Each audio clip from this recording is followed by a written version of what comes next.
ለኛ ይሰማል። ለፋ ድጋሚ ሞክር። አሁን መጣው። እሺ ቀጥልሽ። እሺ የተሰማህ ከሆነ አሁን ሰላም ላንተ ይሁን ነበር ያልኩ። ትናንት ብትኖር መልካም ነበር። ያው ነገሩን ሙሉን በደንብ ለመያዝ ማለት ነው። ሰፋ ያለ ጊዜ ወስደን የተማማር ነው። በቃ ጸጋ ብቻ የሚለው በሐዳሲያኑ ዘንድ ልክ ሲነሳ በዚህ በካልቪኒስቶቹ ዘንድ በሉተራኖቹ ዘንድ በምን መልኩ ትምህርቱ እንደተጀመረ እና ምን ማለትም እንደሆነ ከመዛግብቶቻቸው ከነ ማርቲን ሉተር ከነ ጆን ካልቪን በሉተራን በኩል ካሉ ኮንፌሽኖች ፎርሙላ ኦፍ ኮንኮርድን ኦግስበርግ ኮንፌሽንን እየጠቀስን በካልቪኒስቶቹ በኩል ደግሞ ከራሱ ከጆን ካልቪን ከጠቀስን በኋላ ከካልቪኒስቶቹ በተለይ ካኖንስ ኦፍ ዶርትን በመጥቀስ የቤልጂ ኮንፌሽንን እንዲሁም የዌስትሚኒስተር ኮንፌሽንን እየጠቀስን እዚህ ነፃ ፍቃድ ላይ ያላቸውን ትምህርት አይተናል። ሰፋ ያለ ጊዜ ወስደን ማለት ነው። ስለዛ በሰዓቱ እዛው ብትኖር ሞድ የተሻለ ነው። ግን ጠቅለል ያለው ነገር ምንድነው ካልከኝ እዚሁ ጋር አይ እንዲህ አይደለም ምናምን የምትለው ነገር ካለ የተወሰነ እየተነጋገርንበት ስለምንሄድ አጠር አድርጌ እዚሁ ጋር ልናገር። ይህም ምንድነው አንድ ሰው ከታች ግሬስ አለውን የሚለውን ጸጋ ብቻ የሚለውን ኤክስ አደረገና ጸጋው በእምነት የሚለውን ራይት አደረገና ይህ ጥሩ የተሻለ አገላለጽ ነው በነገራችን ላይ። ኤኒዌይስ ጸጋ ብቻ የሚለው ትምህርት ልክ ሲነሳ አነሳሱ የሞነርጂዝም እምነትን የያዘ ነው። ሞነርጂዝም ምንድነው? ሰው ለመዳን ምንም ነገር ማድረግ አይችልም። ምንም ነገር ማድረግ አይችልም ማለት መስራት አይችልም፣ መልካም ስራ ስለሰራ ይድናል ምናምን ማለት አንችልም እየተባለ አይደለም። እሱ ብቻ ሳይሆን ከዚህ ልጀምር ባይሆን እኔ ትናንትም እዚህ ቤት ተናግሬው ነበረ፣ ላይቭ ላይም ደግሜው ነበረ፣ ዛሬም በቃ እዚህ ልሰልሰው። ጸጋ ብቻ የሚለውን ትምህርት የምንቃወመው ጸጋ ብቻ የምትል ቃል ስላለች እንደው ቃሏ ደበራን አይደለም ብያችሁ ነበር፣ እንዳትረሱት ፕሊዝ። የምንቃወምበትን ዋናው ምክንያት ማወቅ አለባችሁ። እሺ ጸጋ ብቻ የሚለውን የምንቃወመው ለምሳሌ ጸጋ ብቻ የሚለው ትምህርት ማለት ነው። አይ እኔ እንደው በመልካም ስራ አይደለም የዳንኩት ቢል አንድ ሰው እንደው መልካም ስራ ኖሮኝ ሕግን ፈጽሜ ነው፣ በፍጹም እንደዛ አይደለም የዳንኩት። ይልቁንም እንዲያው በጸጋው ነው የዳንኩት። እግዚአብሔር ልጁ ኢየሱስን ላከልኝና ስለዚህም ልጁን እርሱም ኢየሱስ ክርስቶስን በማመን ዳንኩኝ።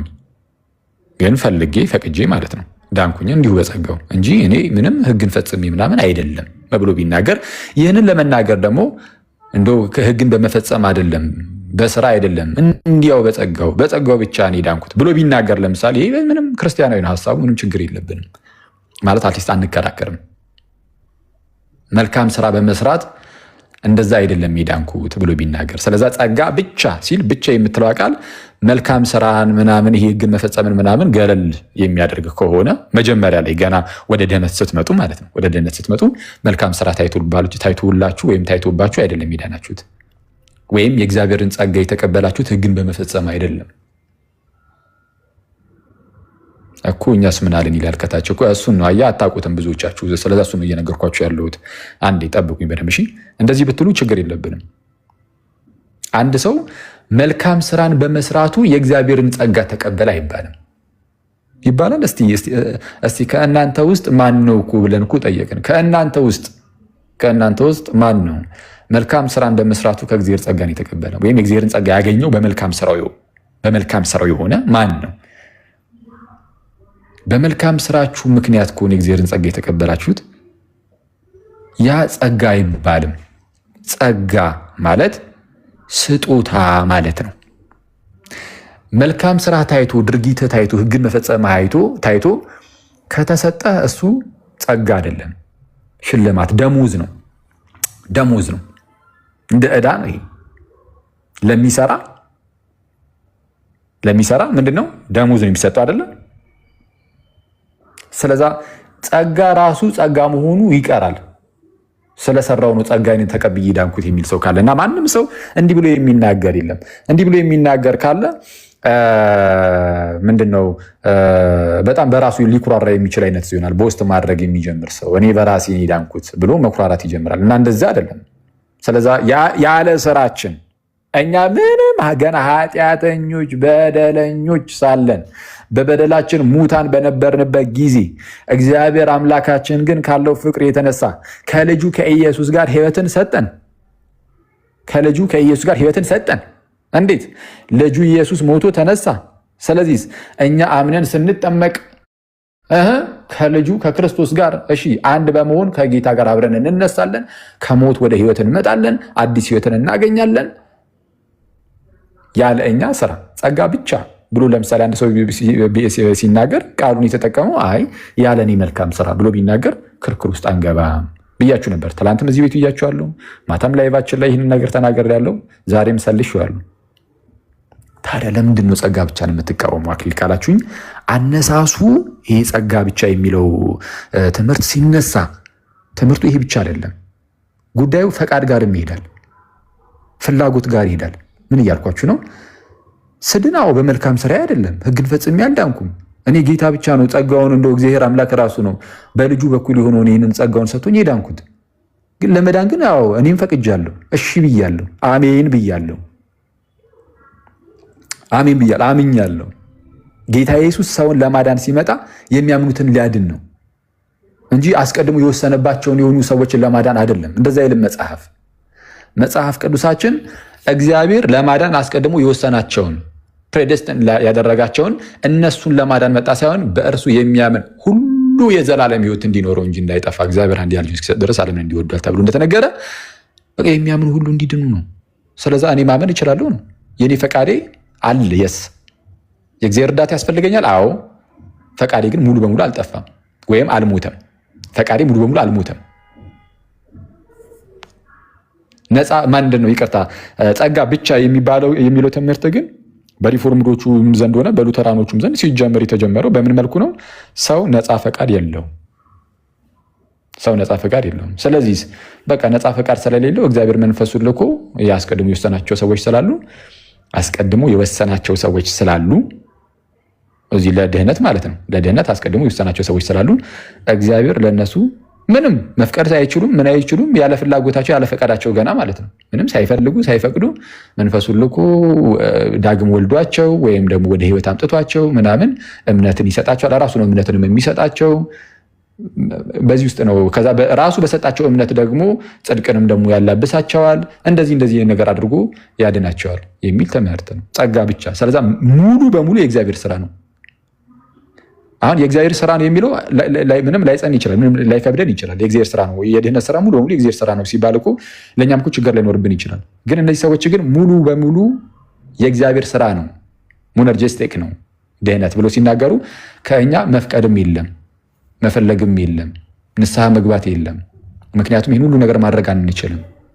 ሙሉ በሙሉ ስለሞትን ቶታሊ ዲፕሬቭድ ስለሆነ ነፃ ፈቃዳችን ስላጣን ይላሉ። ስለዚህ የሚያስፈልገው ያንተ ፈቃድህም ፍላጎትህም ምናምንም አይደለም፣ ጸጋ ብቻ። አየው፣ ጸጋ ብቻ አነሳሱ እንደዚህ ነው። እዚህ ላይ ነበር እንትን ያልነው። ይህንን የሚቃወም ሰው ካለ አይሚን እሺ፣ ጸጋ ፕላስ ምንድነው? የሚያድንህ ከሆነ ጸጋው ነው የሚያድንህ። ግን ጸጋውን ግን እንዲያድንህ ግን መቀበል አለብህ ነው የተባለው።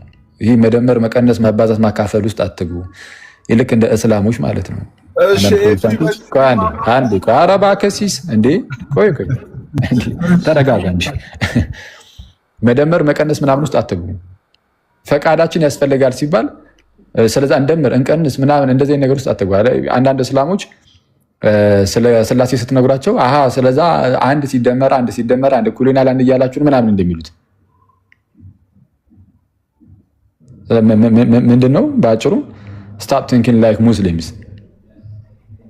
የተገለጠውን ብቻ ትቀበላለህ ነው። እሺ ቀጥል። እሺ እና እዚህ ላይ ይሄን ነበር እንትን ያልኩት። ኦኬ። አይ ትንሽ እንደሰማሁት ዋና ሀሳቡ ጸጋ ብቻ የሚለውን ሀሳብ ነው ያስከው። ከዛ በኋላ ግን አይ ቲንክ የተለያዩ ትራዲሽኖች ላይ ያለውን እንትን ነው ብሬክዳውን አርገህ ያብራራኸው ማለት ነው። ጸጋ ብቻ የሚለውን ከያስክ በኋላ ን ወደ እምነት ሄደሃል። አይ ቲንክ እምነት ብቻ የሚለው ሀሳብ ላይ ምክንያቱም ያው ማመን ራሱ መሰጠት ምናምን የሚለው ከእግዚአብሔር የሚሰጥ ነው ምናምን የሚለው ሐሳብ ያለው ያው እምነት ላይ ብቻ ስለሆነ ማለት ነው። ትንሽ እንትን የሆኑ ነገሮች አሉ። ለአርቲኩሌት አድርገዋል በራስ መንገድ እንደዛ ብዬ አምናለሁ። እኔ ግን ጸጋ ብቻ ሲባል ምንድነው እኛ ጸጋ አሁን እንዳልከው አይደለም። አንተ እንዳልከው አሁን ዶክትሪን እንትን ዲኖሚኔሽናል ተች አለው ያንተ አቀራረብ ማለት ነው። እንዳልኩት አርቲኩሌት ስታደርግ አንተ በምትፈልግበት መንገድ ነው አርቲኩሌት ያደርገው። የተለያየ ቪው እንዳለ አትሊስት ታውቃለህ ብዬ አምናለሁ። ቅድም ባልከው ፍቃድን በተመለከተም ራሱ ፍቃድ እምነትን በተመለከተ ራሱ ማለት ነው። እሱን ተናገር ያለው የተለያየ ሀሳቢ እንዳለ ትናንት የአርሜኒያኖችንም ምናምንም አንስቼ ሳስተምር ስንማማር ነበረ። ጃኮብ አርሜኒውስ ተነስቶ ያደረገውን ስለ ሪሞንስትራንቶችም አንስቼ ካነንስ ኦፍ ዶርትስን የተነሳበትን ዋናውን ምክንያት አንስቼ እነዚህን ሁሉ ነገር ሄደንባቸዋል። አሁን የተናገርኩት ሲጀመርም አሁን ሀሳቡ ማለት ነው ይሄ ነገር የተነሳው በሉተራንና በሪፎርምዶቹ ዘንድ ተብሎ ነው የተነገረው እኮ። አሁን ስለነሱ ነው እየተወራ ያለው። አሁን ስለነሱ ሳወራ የተሳሳትኩት ነገር ካለ እዚህ ጉዳይ ላይ ይህንን እንዲህ አይሉም የምትለኝ ነገር ካለ አውጥተን በማስረጃ ማውራት እንችላለን። እያወራ ያሉት ስለነሱ ነው። የእናንተን እምነት ደግሞ አንተ ትነግረናለህ፣ ችግር የለም። የጴንጤዎችን ትናንትም ተናግሬያለሁ። ጴንጤዎች እስከማውቀው ብያለሁ ይህንን ነገር አይቀበሉም። አይ እንቀበላለን የሚልም ካለ ግን እነዚህ ኮንፌሽናል ስላልሆኑ በነዛ ደረጃ በእነዚህ በሪፎርምዶቹ በሉትራኖቹ ደረጃ እንደዛ ኮንፌሽናል ምናምን የሚባሉ ስላልሆኑ ስለነሱ እንዲህ ማለት አልችልም። የራሳቸውን እምነት ራሳቸው ይናገራሉ ብዬን ይዘጋው ትናንት። ስለዛ የራሳቸውን እምነት መናገር ከፈለግ የጴንጤዎች እዚህ ጉዳይ ላይ ያላቸውን እምነት ይቻላል መናገር ትችላለህ። መጀመሪያ ግን በዚህ በሉተራኑና በሪፎርምዱ ዘንድ በቃ ፕሮቴስታንቲዝም ሲነሳ ያለው የነበሩት ማለት ነው ዋናዎቹ እነዚህ ናቸው። በእነሱ ዘንድ ግን ጸጋ ብቻ የሚለው ትምህርት አሁን ቅድም እንዳልኩት ሞነርጀስቲክ የሆነ መንገድን የሚከተል የሰውን ፍላጎትም ነፃ ፈቃድም ያገለለ አይነት ነገር እንደሆነ ግልጽ ነው። እሱን በማስረጃ እያወጣሁኝ ማሳየት እችላለሁ። የቅድመ ውሳኔ ትምህርታቸውም እዚሁ ላይ የተመሰረተ ስለሆነ በዛው የቅድመ ውሳኔና የነፃ ፈቃድ ትምህርታቸውን እያወጣሁኝ ከመዛግብቶቻቸውን እየገለጥኩ ላሳየህ ይችላል። አንተ ደግሞ አይ እንደዚህ ብሎ አያስተምሩም ካልክ ማሳየት ይችላል። አሁን አያስተምሩም እንደዚህ ብለህ ተናግረሃል እያልኩ አይደለም፣ ያለውን ሁኔታውን ነው ጠቅላላ አድርገን እንደዛ እንየውና የጴንጤዎቹን ቀስ ብለን ማየት እንችላለን። እንትንና ልክ ደሴም አኪ ኢንተራፕት ሳታደርገው ዘሴም የሆነ ደቂቃ ይወሰድና ያው ሶላ ጸጋ ብቻ የሚለው አንደኛው የሁሉም ፕሮቴስታንት አንደኛው ኮርነር ስለሆነ ኤፊ ደቂቃ ወስዶ የተነሳው በሪፎርምድ እና በሉተራኑ ሳይድ ስለሆነ እኮ አሁን ይሄ እንዳይኳኳል ይሄ ነው። አንደኛው ኮርነር ነው ከአምስቱ ኮርነር ሁሉም የሚስማሙበትና የሚቀበሉት አንደኛው ኮርነር እስማማለሁ የሚል ከሆነ እሺ መጀመሪያ ይንገረን። እሺ አሁን በእነሱ የሪፎርምዶችና ምንድነው መሰላኪ አሁን እስማማለሁና እስማማም እንዳልል የሚያደርገው መሰል አምስቱ ሶላዎች የፕሮቴስታንት በቃ መሰረት ናቸው እንደምታውቀው ማለት ነው። እዚህ ፕሮቴስታንቲዝም ሴክት ውስጥ አምስቱ ሶላዎችን ማይቀበል የለም። አምስቱ ሶላዎችን እንቀበላለን፣ ሁሉም ነው የሚቀበለው። ግን ምንድነው መሰል አሁን ቀበላለው አልቀበልም አንተ ያልከውን እንዳልል አንተ አርቲኩሌት አድርገህ ስታዘጋጀው ያዘጋጀው በራሳቸው አምስቱ ሶላዎችን ኦብቪየስ ጸጋ ላይ ብቻ ነው። አይ ቲንክ ሶላ ግራሺያ ወይ ግሬስ አሎን ላይ ነው ትኩረት አድርገህ እንትን ያልከው መሰለኝ። ግን እሱም ብሬክ ዳውን ስታደርገው ምንድነው ዲኖሚኔሽናል የሆኑ እንትኖችን ተጠቅመሃል። በጣም ዲቴይል ሄደህ ማለት ነው። እና እዛ ዲቴይል ላይ ያነሳው ሀሳብ ላይ አሁን ትክክል ነው አይደለም እዛ ላይ አልሰጥም። ግን በአጠቃላይ ሶላ ስክሪፕቸራል ወይም አምስቱ ሶላዎች ላይ ጸጋ ብቻ ላይ በተለይ አንተ ባነሳው ሀሳብ ላይ ግሬስ አሎን ላይ ማለት ነው እዛ ላይ ሀሳብ መስጠት እችላለሁ። እንዴት ነው የምንረዳው ያንን የሚለው ማለት ነው። ግን እንዳልኩ አሁን ከዚህ ጀምረህ ጸጋው አንተ ቅድም በሄድክበት ፎርማት ማለት ነው እምነት ብቻ የሚለው ጋር ሄደ እምነት የሚለውን አንድ አይነት ስምምነት ቢኖረንም ግን ወደ ውስጥ ደግሞ በጣም ብሬክ ዳውን አድርገው ለምሳሌ ሰውየው አይደለም እምነት የተሰጠው ነው እንደዚህ አይነት ነገሮችን በጣም እንትን ሄደዋል አንተ እና በጣም በዝርዝር አንተ ኤክስፕሌን ባረከው እንትን አሁን እንዳልኩ ቅድም ዲኖሚኔሽናል ተች ስለሚኖረው እንዲህ ነው እንደዛ ነው አለ። ጥሩ የሚሆነው ምንድነው እንዴት ነው የምትረዱት ጸጋ ብቻን ለምሳሌ አምስቱ ሶላዎችን በተለይ ደግሞ አሁን እየተነሳ ያለው ጸጋ ብቻ ስለሆነ ጸጋ ብቻ የሚለውን እንዴት ነው የምትረዱት የሚለውን እሱም ብቻ ብናገር ነው የሚሻለው። እንዳልኩት አንተ በጣም ዲቴል ስለሄድክ ማለት ነው። እኛ ጸጋ ብቻ የምንለው ኦብቪየስ መጽሐፍ ቅዱስ ይሄን በጣም በግልጽ ይናገራል። ቅድም አንተ ስትል እንደነበረው ማለት ነው ጥቅሶች አሉ። በጣም በርካታ ጥቅሶች ነው ያሉት፣ ግን በዋናነት የሚጠቀሱ ላይክ 5-6 እንደዚህ ጥቅሶች አሉ።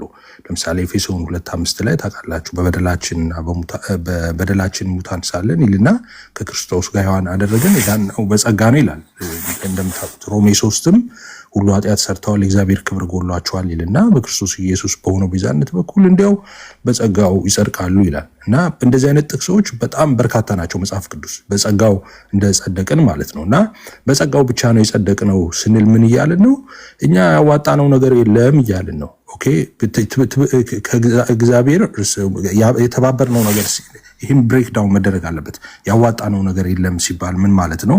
ሮሜ 3 ራሱ አሁን እኔ በሃይላይት እንትን ያስቀመጥኩት ሲናገር ምን ይላል?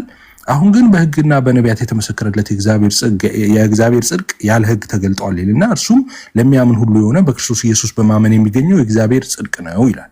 ልዩነት የለምና ይልና ሁሉ ኃጢአት ሰርተዋል አለ፣ እግዚአብሔርም ክብር ጎሏቸዋል አለ። እሺ ሁሉ ኃጢአተኛ ነው፣ እግዚአብሔርም ክብር የጎደለው ነው። ታዲያ ምን ሊሆን ነው? በኢየሱስ ክርስቶስ በሆነው ቤዛነት በኩል ይልና እንዲያው በጸጋው ይጸድቃሉ። በቃ ሁሉ ክብር ጎሎታል፣ ኃጢአተኛ ነው ሁሉ። ስለዚህ ተስፋው ምንድን ነው? የእግዚአብሔር ጸጋ የሚባል አለ። በክርስቶስ ኢየሱስ በኩል በሆነው ቤዛነት በኩል እንዲያው ነው የሚለው፣ እንዲያው በጸጋው ይጸድቃሉ። ይሁን ያዋጣነው ነገር የለም። እሱ ጸጋ ሰጥቶን እኛ ደግሞ የሆነ ነገር አምጡና 75% 25% ምናምን ተባብለን አይደለም። ጸጋው ነው፣ የተገለጠ ጸጋ አለ። እንደውም ለምን ተገለጠ ስትል እዛው ቀጥሎ ሲያብራራ እርሱም ይልና እግዚአብሔር በእምነት የሚገኝ በደሙ ማስተሰሪያውን አድርጎ አቆሞ ይህም በፊት የተደረገውን ኃጢአት በእግዚአብሔር ችሎታ በሰው ሳይሆን በእግዚአብሔር ችሎታ ስለመተው ጽድቁን ያሳይ ዘንድ ነው። እግዚአብሔር ጽድቁን ማሳየት ፈልጓል። በማ ችሎታ? በራሱ ችሎታ።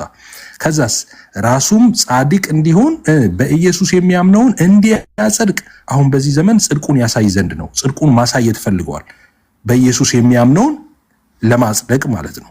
ከዛ ትምክህቱ ወዴት ነው አለና ሁሉ ቀርተዋል። በየትኛው ሕግ ነው? በስራ ሕግ ነው አይደለም፣ በእምነት ሕግ ነው እንጂ ሰው ያለ ስራ ይልና በእምነት እንዲጸድቅ እንቆጥራለን ይላል። አሁን እዚህ ጋር እንደምናየው ምንድነው እኛ ጸጋ ብቻ ስንል ምን እያልን ነው? እኛ የዳነው መጽሐፍ ቅዱስ በግልጽ እንደሚናገረው በእግዚአብሔር ጸጋ ነው። እኛ ኮንትሪቢዩት ያደረግነው ነገር የለም። ራሱ ሊያድነን ወደደ። እኛማ በሞት ነበር፣ ሁላችን ኃጢአት ሰርተናል፣ የእግዚአብሔርም ክብር ጎድሎን ነበረ።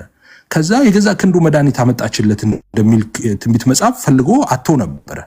በሰው ልጆች መካከል የጽድቅን ጥያቄ አዳም አጉድሏል። የጽድቅን ጥያቄ የሚመልስ ሰው አልተገኘም። ሰው የጽድቅን ጥያቄ የሚመልስ ሰው ቢፈልግ ሳያገኝ ሲቀር የገዛ ክንዱ መድኃኒት አመጣችለት እና አይ በቃ ሰው የጽድቅን ጥያቄ መመለስ ስላልቻለ እኔ ሰው ሆንና የጽድቅን ጥያቄ መልሼ ወደ ነበረ ክብሩ ሰውን መልሳለሁ አለና አምላክ ሰው ሆነ። ድህረ ዓለም ከድንግል ማርያም ተወልዶ ማለት ነው። ኦኬ ሶ የጽድቅን ጥያቄ መለሰ። አሁን በጸጋ ብቻ ስንልኛ የእግዚአብሔር ጸጋ ብቻ ነው ያዳነን። ሌላ ነገር እኛ ያዋጣነው ነገር የለም። ለዛ እኛ ሞተን ነበር፣ በሞት ነበርን ያለ ነው። ኃጢአት ሰርተን ነበር፣ እግዚአብሔር ክብር ጎድሎን ነበር። እግዚአብሔር ጸጋ ግን እንዲሁ ተገለጠና አዳነን ነው ምንለው እኛ። ሶ ጸጋን በተመለከተ ምንለው ይሄንን ነው። ጸጋን ምንለው እሺ፣ ያንን ጸጋ ሰው በምን ይቀበላል? ያንን ጸጋ ሰው በእምነት ይቀበላል። ያንን ጸጋ የሚቀበል ጸጋው በእምነት አድኗቸዋል አይደል የሚለው። ጸጋው አድኗል። በምንድን ነው ያዳነን? በእምነት አድኖናል። አሁን ቅድም ብሬክ ዳውን ሲደረግ ቅድም ዲኖሚኔሽናል ተች ያለው ያልኩ የነበረው እሱ ነው። ለምሳሌ በእምነት ጸጋው አድኗል። እምነት ውስጥ እንዴት ነው ስትል የኔ ኦቪየስ ነው። እኔ አሁን ፔንቴኮስታል ስለሆነ ትራዲሽኔ እንደምታውቀው ጸጋ አለ። የኔ ስራ የለበትም። ማንም እንዳይመካ አለ ጳውሎስ። ማንም እንዳይመካ ከእናንተ አይደለም አለና እንደውም የእግዚአብሔር ስጦታ ነው አለ። ኦኬ ይሄ የእግዚአብሔር ስጦታ ነው አለ። ስጦታው የእግዚአብሔር ነው። በቃ የኛ ምንም ነገር የለም። በደህንነት ስራ ውስጥ የኛ አስተዋጽኦ ምንም የለም። ያንን ግን የምንቀበለው እኛ በእምነት ነው። ከኛ ኤክስፔክት የሚደረገው ምንድነው? ቅድም እንዳልኩት መቀበል ኤክስፔክት ይደረጋል። እግዚአብሔር ስጦታ አለ፣ መቀበል አለ። ለመቀበል ደግሞ ኦፍ ኮርስ ፍቃዳችን የኛ ፍቃድ አስፈላጊ ነው። በጣም ኢምፖርታንት ነው ለመቀበል።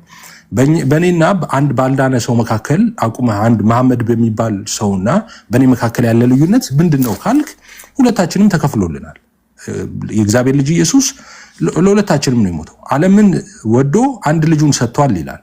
በዓለም ሊፈርድ አይደለም ዓለምን ሊያድን ነው አለ። ለእኔም ለመሐመድም ነው ኢየሱስ የተላከው። የሞተው ለሁለታችንም ነው፣ ለእኔም ለሱም። ኤፍሬም ድንሃል፣ መሐመድ አልዳንም። ሶዋት ለምንድን ነው ብትል እኔ ያንን ተቀበልኩ አምኜ። ኢየሱስ ለእኔ ሞቶልኛል። ያ የእግዚአብሔር ልጅ ኢየሱስ ሰው ሆኖ ከድንግል ማርያም ተወልዶ በቀራንዮ አደባባይ ስለኔ ተሰቅሎ ዋጋ ከፍሎ ሞቶ ተነስቶ እኔን አጽድቋል እላለሁ። እሱስ አልተቀበለም ይሄንን። ስለዚህ ባለመቀበሉ እሱ አልዳነም፣ እኔ ደግሞ በመቀበል ድኛለሁ። የሰው ድርሻ ምንድነው ካልክ ያንን መቀበል ብቻ ነው። በድነት እንትን ውስጥ ፓኬጅ ውስጥ ማለት ነው። ሰው ምን አስተዋጽኦ አለው ካልክ ምንም አስተዋጽኦ የለውም። የተሰርቶ ያለቀውን ነገር ተቀበለ ነው። የሌላውስ አልተቀበለም። ወደ ገዛ ወገኖቹ መጣልና የገዛ ወገኖቹ አልተቀበሉትም ይላል ዮሐንስ 1 ላይ። ለተቀበሉት ግን ይላል በስሙ ለሚያምኑ ለነሱ እግዚአብሔር ልጆች ሆኑ ዘንድ ስልጣን ሰጣቸው። ስለዚህ ከሰው ምን ይጠበቃል? ኤክስፔክት የሚደረገው ሰው መቀበል ነው። የሚቀበለው ደግሞ በእምነት ነው። እና እዚህ ጋር እንዳላበዛ እንትን እንዳላረገው በዚህ ጋር ልቋጨው። ጸጋ ብቻ ማለት ሰው ምንም አስተዋጽኦ የለውም ነው። የኛ አስተዋጽኦ ምንም የለውም። የእግዚአብሔር ጸጋ ብቻ ነው ያዳነን ነው። ያን ጸጋ ግን እኛ በእምነት ተቀብለናል። ጸጋ ስንል ይሄን ነው እንጂ ሌላ ውስብስብ አይደለም። ስክሪፕቸር በግልጽ ስለሚናገር ማለት ነው። ይሄንን አመሰግናለሁ። ይቅርታ ካረዘምኩኝ። አይ ምንም አራዘም ማለት ኖርማል ነው ይሁን። እሺ ቴንክ ዩ እንግዲህ እናመሰግናለን ለሰጠህን ማብራሪያ። እንግዲህ አሁን ይሄ ጸጋ ብቻ የሚለውን አንተ የምትረዳበት መንገድ ነው ብዬ ይዟለሁ። ወይም ደግሞ አንተና በአንተ ዙሪያ ያሉ ወይም አንተን የሚመስሉ የጴንጤኮስታል ውስጥ ያሉ ምናምን የሚቀበሉት ሊሆን ይችላል፣ ጸጋ ብቻ የሚለውን ማለት ነው። እኛ ደግሞ እያወራን ያለ ነው ጸጋ ብቻ የሚለው ትምህርት ገና ሲነሳ አነሳሱ ላይ በፕሮቴስታንት ውስጥ አሁን አንተ እንዳልከው ብቻ አይደለም ነው።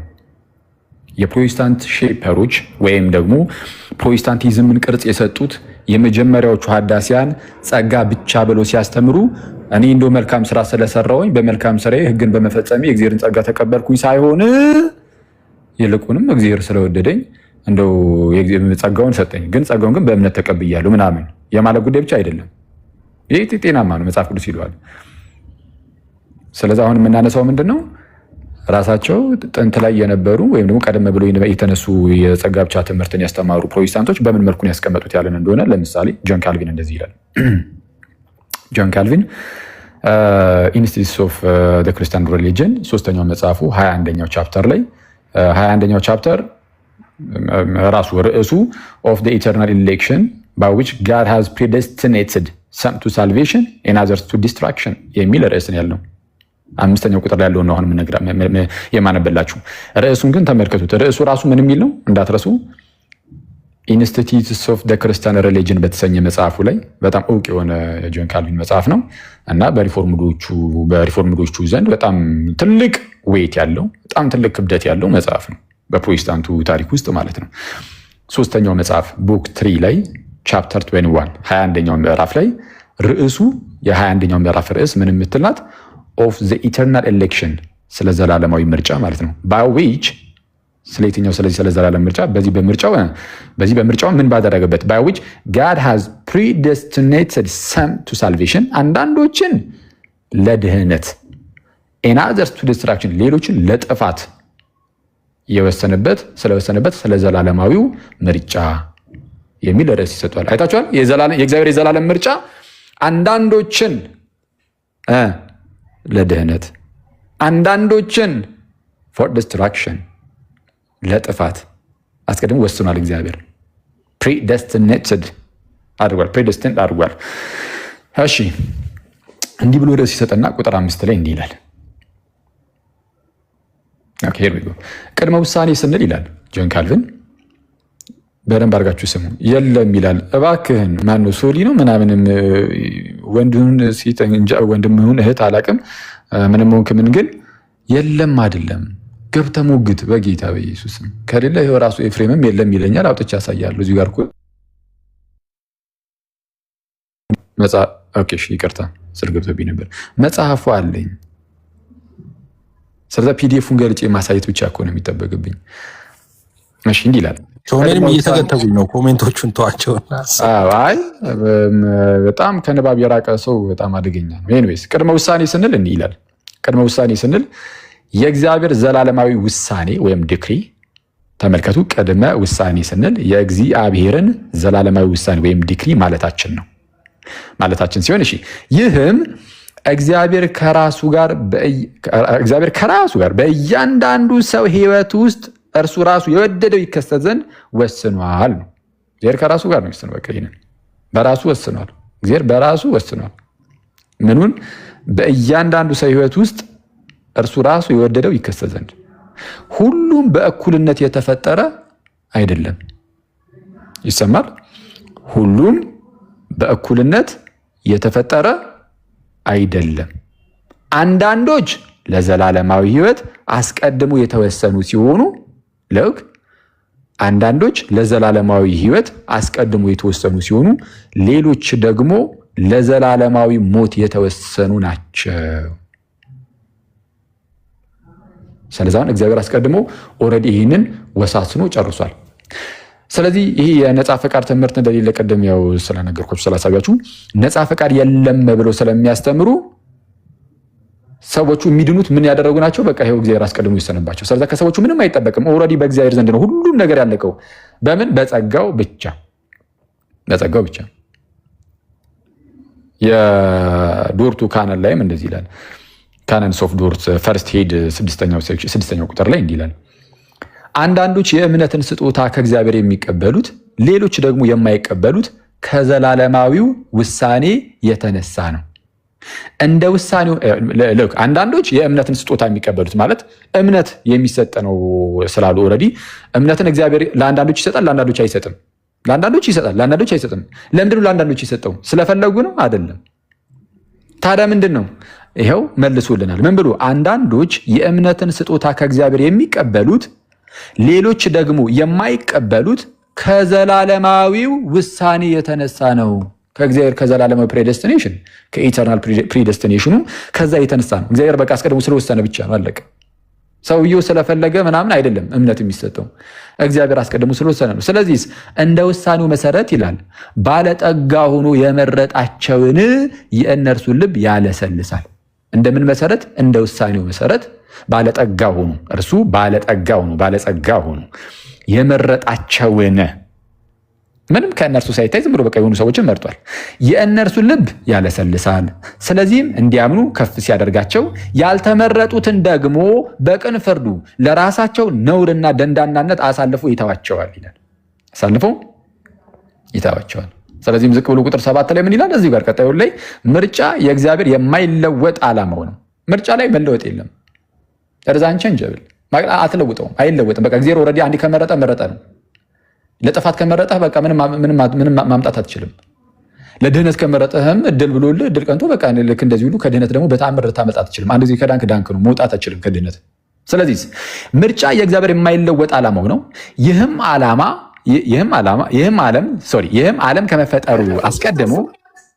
ይህም ዓለም ከመፈጠሩ አስቀድሞ ከጸጋው ብቻ የተነሳ ከምን የተነሳ? አንዴ ከምን ብቻ? ከጸጋ ብቻ የተነሳ መልካምና ደስ እንደሚያሰኘው እንደገዛ ፈቃዱ እግዚአብሔር ማለት ነው ከሰው ዘር ሁሉ አስቀድሞ በራሳቸው ጥፋት ከወደቁበትና ለኃጢአትና ለጥፋት ከተሰጡበት ውስጥ የተወሰኑ ሰዎችን በክርስቶስ ስራ ለማዳን መርጧል። ጸጋ ብቻ ማለት ይሄ ነው። በቃ this is what sola gratia is። እሺ አኪ እና ቆይ አንዴ ካልጨርስኩም እሺ ላይ ላጠቃለሁ። ጸጋ ብቻ ይሄ ነው አነሳሱ። አሁን በሪፎርምዶቹ ዘንድ ምናምን ይሄ ነው። በሉትራን ሳይድ ያለውንም እንደነገርኳችሁ ማለት ነው ትናንትም ይህንን ነገር አንስተን እየተማማርን ነው። አንተ አሁን ኤፍሬም ወንድሜ ይህንን ትቀበላለህ ወይ ማለት እንግዲህ አሁን ጸጋ ብቻ የሚለውን ትምህርት አድቮኬቱን እያደረግክ ከሆነ ወይም ስለሱ እየመሰከርክ ከሆነ ምናምን ይኸው እንደዚህ እያሉ ነው የጸጋ ብቻ ከዚህ ጋር ሪሌትድ ነው እና ይህንን እስቲ እንደው ብትመልስልን ብለን ነው። እሺ ጸጋ አምስቱ ሶላዎችን የታመኑ ትምህርቶች ናቸው በእኛ ቤተክርስቲያን። ግን አንተ አሁን ስታነሳ አሁንም ስተነትን ጸጋ ብቻ የሚለውን አስተምሮ አይደለም። በነገራችን ላይ እኛ ስንነሳም አንተ አሁን እነሱ የሃይማኖት ፈጣሪ እንደሆኑ አድርገህ ነው የምታያቸው። እኛ ካልቪንም ሆነ ሉተርም ሆነ ሪፎርመሮች ናቸው። የሆነ ጊዜ ቤተክርስቲያን አዳሾች ናቸው። በየጊዜው አዳሾች እንደሚነሱ እንደዛ ነው እንጂ የእኛ ሃይማኖት ሉተር አይደለም። እኔ ሉተርን የምቀበለው በመጽሐፍ ቅዱስ አበጥሬ ነው። መጽሐፍ ቅዱስ በነገራችን ላይ እሱም አንዱ ትምህርት እሱ ነው። በመጽሐፍ በመጽሐፍ ቅዱስ መርምሩኝ ነው የሱ ትምህርት ራሱ ማለት ነው። ትምህርቱ በመጽሐፍ ቅዱስ ይመዘናል። ትክክል ካልሆነ ጋርቤጅ ውስጥ ነው የሚቀመጠው። የሱ ቀጥቶ ጳውሎስ ምን አለ? እኛ ከሰበክንላችሁ ውጭ አለና ጳውሎስ ራሱን ጨመረ። እኛ ብንሆን አለ ራሱ። ያ ማለት ምን ማለት ነው? እኛ ብንሆን ማለት እኮ ጳውሎስ ተመልሼ መጥቼ ቆሮንቶስ 5 ላይ ጻፍኩት ተሳስቻለሁ ብል የተረገምኩ ልሁን እያለ እኮ ነው ጳውሎስ። የሰማይ መልአክ ቢሆን አለ ያ ማለት ቅዱሳን መላእክት ወርደው አይ ዮሐንስ 6 ላይ እኮ የተጻፈው ቢሉ የተረገሙ ናቸው እያለ ነው ጳውሎስ። ስለዚህ ከመጽሐፍ ቅዱስ ውጭ የሆነ ማንኛውንም ትምህርት አንቀበልም ማለት ነው፣ የሰማይ መልአክ እንኳን ቢሆን ማለት ነው። ይሄ ደግሞ የሪፎርመሮቹ ትምህርት ነው።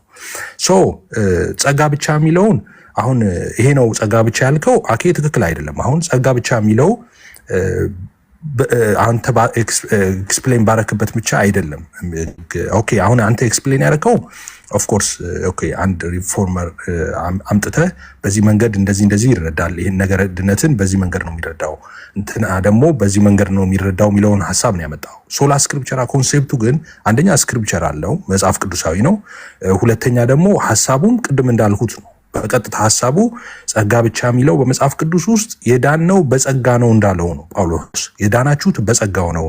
እንዲያው ማለት በጸጋው ብቻ ይጸድቃሉ ነው ያለው። እንዲያው ማለት ምንም የእናንተ አስተዋጽኦ የለውም ነው። የእግዚአብሔር ጸጋ ነው ያዳናችሁ ነው።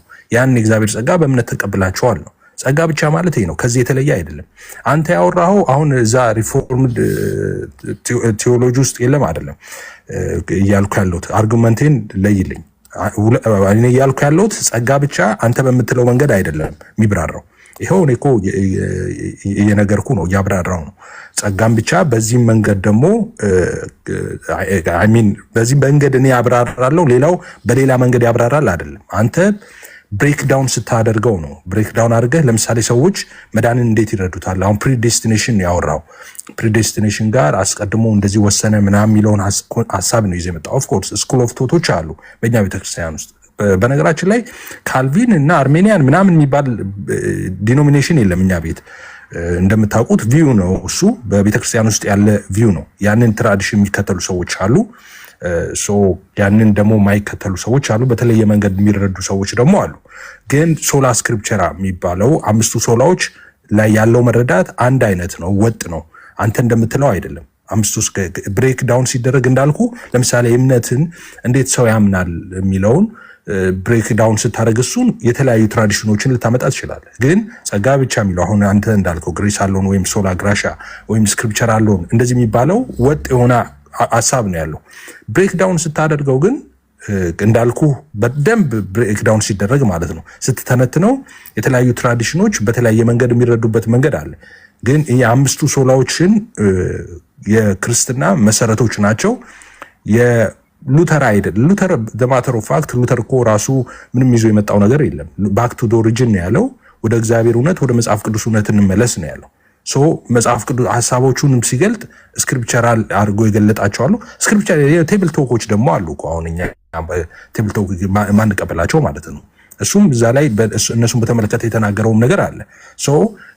እንደ መጽሐፍ እኛ ቸርች ፋዘርስንም ቢሆን ስኮላሮችንም ቢሆን እንደ እግዚአብሔር ቃል የተናገሩትን ነው የምንቀበለው እንጂ እንዳልኩ እንደ እግዚአብሔር ቃል ያልሆነውን እነሱ ራሱ እንዳንቀበል ዋና የትምህርታቸው ዋና ማዕከል እንዳንቀበል ነው። እንደ እግዚአብሔር ቃል ያልሆነውን እንዳንቀበል ነው።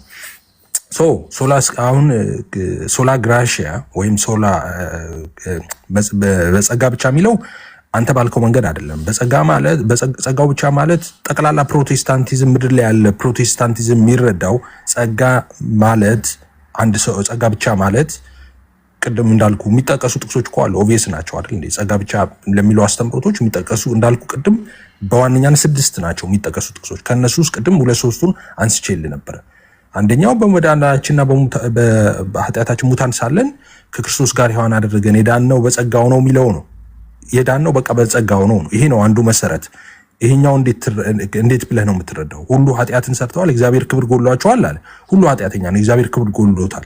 እና ምንድነው የሚሆነው? እንዴት ይድናል ስትል በክርስቶስ ኢየሱስ በሆነው ቤዛነት በኩል እንዲያው በጸጋው ይጸድቃል ነው። ይሄ መጽሐፍ ቅዱስ ይሄ ነው መነሻው፣ ጸጋ ብቻ የሚለው ማለት ነው እንጂ አንተ ባብራራበት መንገድ አይደለም። ለምሳሌ አሁን ስለ ፕሪዴስቲኔሽን አንስተሃል። እሱ ሌላ እንዳልኩ ሪፎርምድ ቴዎሎጂ ሌላ ቪው ነው። ከዚህ ጋር ኦፍ ኮርስ አንዳንድ ሐሳቦችን ልትገጣጥም ትችላለህ፣ ግን በቀጥታ ከዚህ ጋር ግንኙነት ያለው ሐሳብ አይደለም። ለምሳሌ እኔ ያለኝን አቋም ስታንድ ታውቃለህ። እኔ ብቻ ሳይሆን ያው በእኛ ቤተ እምነት ውስጥ እንዳልከው የተለያዩ ዲኖሚኔሽን ትራዲሽኖች አሉ። በዛ ትራዲሽን አሁን ያልከው እኔ ፕሪዴስቲኔሽን እኔ በጣም ማልቀበለው ትምህርት ነው እንደምታውቀው ማለት ነው። ሰው አስቀድሞ የሚጠፋውና ምን የሚለውን ያውቃል ነው። እግዚአብሔር ያውቃል። ኦፍ ኮርስ ሁሉን አዋቂ ነው እግዚአብሔር። አስቀድሞ ማን መንግስተ ሰማይ እንደሚገባ ማን መንግስተ ሰማይ እንደማይገባ ኦብቪየስ ነው። እግዚአብሔር ያውቃል። ምን ጥያቄ ያለው? እግዚአብሔር አታውቅም? እንግዲህ እግዚአብሔር ጋድ አትሪቢዩትስ የሚባሉት ኮሙኒኬብል እና ኢንኮሙኒኬብል የሚባሉ አሉ እንደምታውቁት። ከነዛ ውስጥ ሶስቱ ዋናዎቹ ሁሉን አዋቂነት፣ ሁሉን ቻይነት፣ በአንድ ጊዜ በሁሉም ስፍራ መገኘት ነው። ሁሉን አዋቂ ነው፣ ያውቃል። ማን ሲኦል እንደሚገባ ማን ገነት እንደሚገባ ያውቃል። ያ ማለት ግን ሰዎቹን አስቀድሞ ሲኦል እንዲገቡ ወስኗል፣ አስቀድሞ መንግስተ ሰማይ እነዚህ ይገባሉ ብሎ ወስኗል ማለት ግን አይደለም። ያውቃል ማለት ወስኖባቸዋል ማለት አይደለም። ሰው ያንን ለነሱ ሰጥተዋል። እሱ ልጁን ሰጣ ይላል መጽሐፍ ቅዱስ። አባት አንድ ልጁን ሰጠ ዓለም እንዲድን። ከዛ ስዛው ጋር እኮ ሲነግርህ በሱ የሚያምን ብሎ ፕሪኮንዲሽን አስቀምጦላል። ሁሉም ሰው አይድንም። በሱ የሚያምን ይድናል። በሱ የሚያምን ይድናል፣ በሱ የማያምን ግን በፍርድ ይኖራል ነው የሚለው። በፍርድ ይኖራል ነው። አስቀድሞ ሲኦል ትገባለህ፣ አስቀድመ መንግስተ ሰማይ ትገባለህ ብሎ ከእግዚአብሔር። ስለዚህ መንግስተ ሰማይ የገባ አስቀድሞ እግዚአብሔር ስለወሰነበት፣ ሲኦልም የገባ አስቀድሞ እንዲያምን። ይሄ ትክክል አይደለም፣ ስክሪፕቸራል አይደለም። ስለዚህ ማንም ይበለው ማንም አንቀበልም። እኛ እንዳልኩ የነሱ እኛ እንደዛ ሰንደል ለኩሰን ምን ሰግድላቸው ሰዎች አይደሉም። ሉተር ምናምን የሚባል ሪፎርመር ጠቅላላ አይደለም። እነሱ ቸርች ፋዘርስ ከነሱ በፊት የነበሩት ቅዱሳን አባቶች ማለት ነው፣ የሐዋርያቱ የቀጥታ ተማሪዎች የነበሩት እነሱን እንኳን መጽሐፍ ቅዱስ መዝነን ነው የምንቀበለው። ሶላ ስክሪፕቸራ የምንለው እኮ እሱ ነው። መጽሐፍ ቅዱስ የበላይ ጠባቂ ነው መሰረት ነው። ፊልተር የሚደረገው በዛ ነው ትምህርታቸው። መጽሐፍ ቅዱስ ላይ ፊት ማያደርግ ከሆነ ፊት አላደረገም ነው፣ አንቀበልም እሱን። አሁን ያነሳው ሀሳብ ሪፎርምድ ቴዎሎጂ ላይ ያሉ ሰዎች የሚያብራሩበት መንገድ አላቸው፣ ግን የኔ አይደለም። እኔ እሱን አልቀበልም።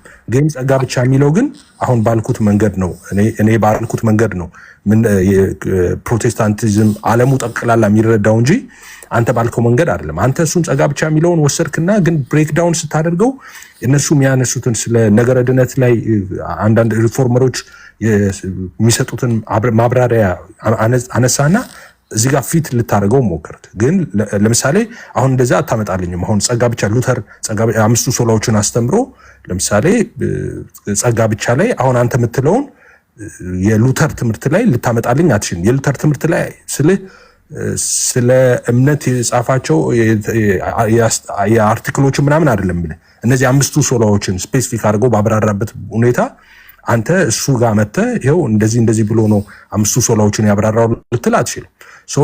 አምስቱ ሶላዎችን እኛ የምንቀበልበት ስክሪፕቸራል ናቸው፣ መጽሐፍ ቅዱሳዊ ናቸው፣ እንቀበላቸዋለን። ስንቀበላቸው ግን አሁን ባልኩት መንገድ ነው እኔ የምንቀበለው እንጂ ምናልባት ስለ እምነትን ብናወራ እሱን እናወራለን። ግን አንተ ባልከው መንገድ አይደለም የምንቀበለው። አንተ ያልከው ትክክል አይደለም። እንደዚህ አይነት ሪፎርም ትራዲሽን ውስጥ እንደዚህ አይነት ነገር የለም እያልኩኝ አይደለም። ግን የተቀላቀለ ነገር አለ። እንዳልኩ አንተ ኮንሴፕቱን ወስደህ ጸጋ ብቻ የሚለውን ወሰድክና እነሱን ደግሞ ከዛ ነገረ ድነትን ደግሞ እነዚህ ሪፎርመሮች እንዴት ይረዱታል የሚለውን ወስደህ በዛ ነው አርቲኩሌት አድርገህ ያመጣው ሐሳቡን ማለት ነው። ስለዚህ መነጣጠል አለበት ብያም ነው ማምነው ነው። አምስቱ ሶላዎች ራሳቸውን ችለው መብራራት አለባቸው። ከዛ በኋላ ደግሞ ሪፎርመሮች ደግሞ ነገረ ድነት ላይ ያላቸው ምልከታ ምናልባት ከሶላዎቹ ጋር የተጣላም ነገር ካለ የተዛመደም ነገር ካለ እንደዛ ነጥሎ ማየት ይሻላል ነው የምለው እንጂ ጠቅልሎ ፕሮቴስታንቲዝሙ የሚረዳው ጸጋ ብቻ ሲል ይሄንን ነው ብሎ ያስቀመጥከው ነገር ትክክል አይደለም። እንደዛ ብዬ አላምንም። ኦኬ እንግዲህ ከብዙ ትንተና በኋላ ተመልሰን መተናል ትላለህ። እሺ ስለዛ አሁን በአጭሩ እያልከን ያለው በሪፎርምዱ እና በሉትራኑ ሳይድ ያለውን አልቀበልም ብለህናል። እንግዲህ ቃል በቃል አሁን የተናገርነውን ማለት ነው። እሱን የማትቀበል ከሆነ እኔ ልነጋገር የምችለው ከአንተ ጋር አይደለም፣ ያንን ከሚቀበሉት ጋር ይሆናል። ከአንተ ጋር ማውራቴ ምንም ኢንቬን የሚሆነው ለምን ከተባለ ሲጀመር አንስቼ የተናገርኩት በሉትራኑና በሪፎርምዱ ሳይድ እንዲህ አይነት ነገር አለ ብዬ ነበር። ባይሆን ግን ከአንተ ጋር የሚያስቀጥለኝ አንድ ነገር አገኘሁኝ በውይይት ደረጃ። እሱ ምንድን ነው? ጸጋ ብቻ ሲባል በቃ ይሄ ነው ብለህ ደምደማል። ማን ማለት አንተን ማን ነው ደምዳሚ ያደረገ ብዬ ጥያቄ ያቀርባል ነው። ጸጋ ብቻ የሚለው በቃ በእኛ ዘንድ ይሄ ነው ብለህ እንድትደመደም ያደረገ ማን ነው? በመጀመሪያ ደረጃ እስቲ ጥያቄና መልስ እናድርገው። ጸጋ ብቻ የሚለውን ትምህርት በፕሮቴስታንት ሰርኩል ውስጥ እነዚህ 5ቱ ሶላዎች አሉ አይደል? አሁን ቅድም አይ ሉተር እነዚህ 5ቱን ሶላዎች ባብራራበት ሲያብራራ አንተ ባልከው መልኩ ያብራራ አይደለም ምናምን ብለሃል። 5ቱ ሶላዎች ብሎ ሉተር አላብራራም። ፎር ዩር ኢንፎርሜሽን እንደዚህ 16ኛው ክፍለ ዘመን ላይ ገና ከጅምሩ በዚህ መልኩ 5ቱ ሶላዎች ተብሎ በዚህ ደረጃ በተርም ደረጃ መጥተው ምናምን እንደዛ አይደለም የተብራሩት እነሱ አድርጋ አላልኩም። ሲጀመር እሱም በህይወት አልነበረም። እኔ እንደዛ አላልኩም። እሱ 5ቱ ሶላዎችን እሱ ጻፈ አይደለም ያልኩት፣ የእሱ ትምህርት ነው። ግን እሱ ሲያበአል እንደዛ አልከኝ እኮ የተብራራበት 5ቱ ሶላዎች እንደዛ አታመጣም ነው ያልኩ። ኦፍ ኮርስ 5ቱን ሶላዎች ሲያብራራ አንተ እንዳልከው እንደዛ ብሎ የተናገረበትን አታመጣም ማለት ገና ከጅምሩ አታመጣም ያልኩት እኮ ስለሌለ እኮ ነው። ራይት ሶ ትክክል ነኝ። የጸጋ ብቻ ትምህርትን አስተምሯል። እነዚህ 5ቱ ሶላዎች ተብሎ በተርም ደረጃ የመጡት በኋላ ላይ ነው። ግን ትምህርቱ ሱልማን እኔ የነገርኩህ ነው። እሱ በህይወት የለም እነሱ ሲጻፉ እኮ አልኩ። አይ እንደዛ አልነበረም ያልከው፣ ግን ችግር የለም። አሁን እሱ ውስጥ አይደለም ክርክር ነው። እኔ ያልኩህ ቃል በቃል አንተ አታመጣም አይደል ያልኩህ። እንደዛ ብሎ 5ቱ ሶላዎችን ሲያስተምር አንተ በገለጥክበት መንገድ ያለውን ልታመጣ አትችልም አልኩ። ሰው ትክክል አይደለም። አይ አይደለም፣ ትክክል አይደል? ልታመጣ ትችላለህ። አይ ነው ወይ ትክክል ያለውን ከየቱ ጋር መሰለህ?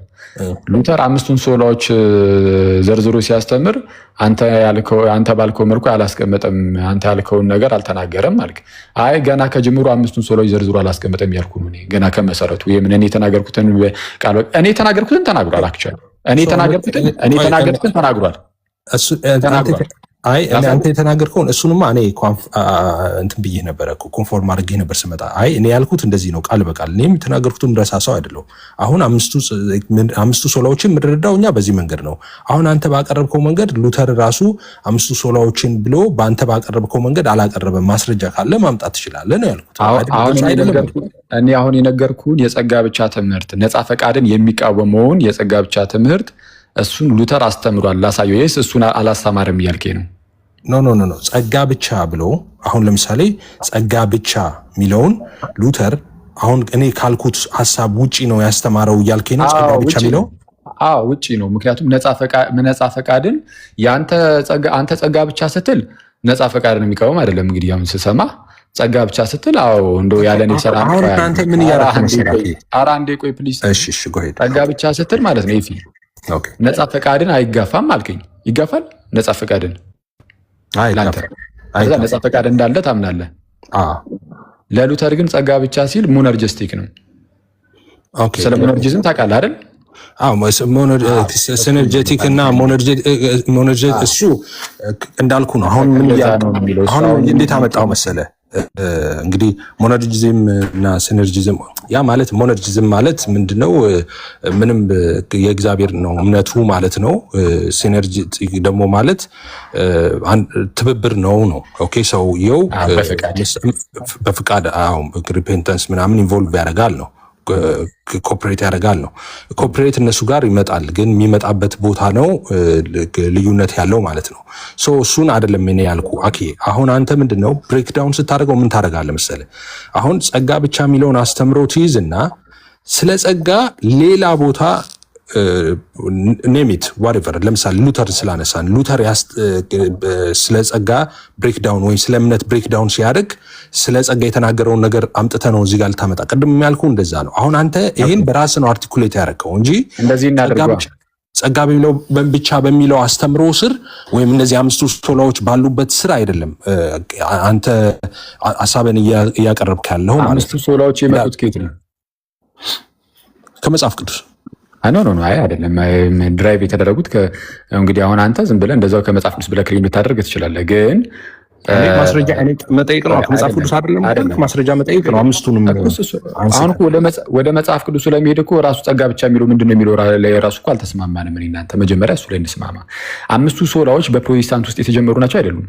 አትሊስት በሶላ ደረጃ ማለት ነው የተጀመሩ ናቸው ማለት ምን ማለት ነው? በሶላ ደረጃ የተጀመሩት ፕሮቴስታንት ውስጥ ነው። ምንም ጸጋ ብቻ ሶላ ግራቲያ የሚባል ወይም ግራሻ የሚባል መጽሐፍ ቅዱስ በሶላ ደረጃ ከመጽሐፍ ቅዱስ ነው የተቀዱት እኮ ትምህርት ናቸው እኮ እነዚህ ነገሮች ትምህርቶች ናቸው። ከመጽሐፍ ቅዱስ የተውጣጡ ትምህርቶች ናቸው እኮ አንድ ይቆያኩስ the five solas ተብሎ የተጀመረው በፕሮቴስታንት ውስጥ ነው አይደለም ነው ካልከኝ ጉንጫ አልፋ ክርክር ፈልገህ ነው ብዬ ስለማስብ ኖ ስም ተርሚኖሎጂ ልትሰጠው ትችላለህ እኮ መቼ ነው የተጀመረው እሱ ተርሙ መቼ ነው የተጀመረው ሶላ ማለት ሉተር እንግዲህ አምስቱም እንደዛ ቅርስ ተሰጥቷቸው የመጡት እንደውም ከሉተር በኋላ ነው ስለዚህ በፕሮቴስታንት ውስጥ ነው አይደለም ተርሙን ነው ተርሙ አዎ ትምርቱ ግን በመጸበነ ጳውሎስ የተጀመረ ነው ችግር የለውም አንዴ በፕሮቴስታንት ውስጥ ነው በፕሮቴስታንት ስም ልትሰጠው ትችላለህ ለምሳሌ አሁን ሙዝ የሚለውን ነገር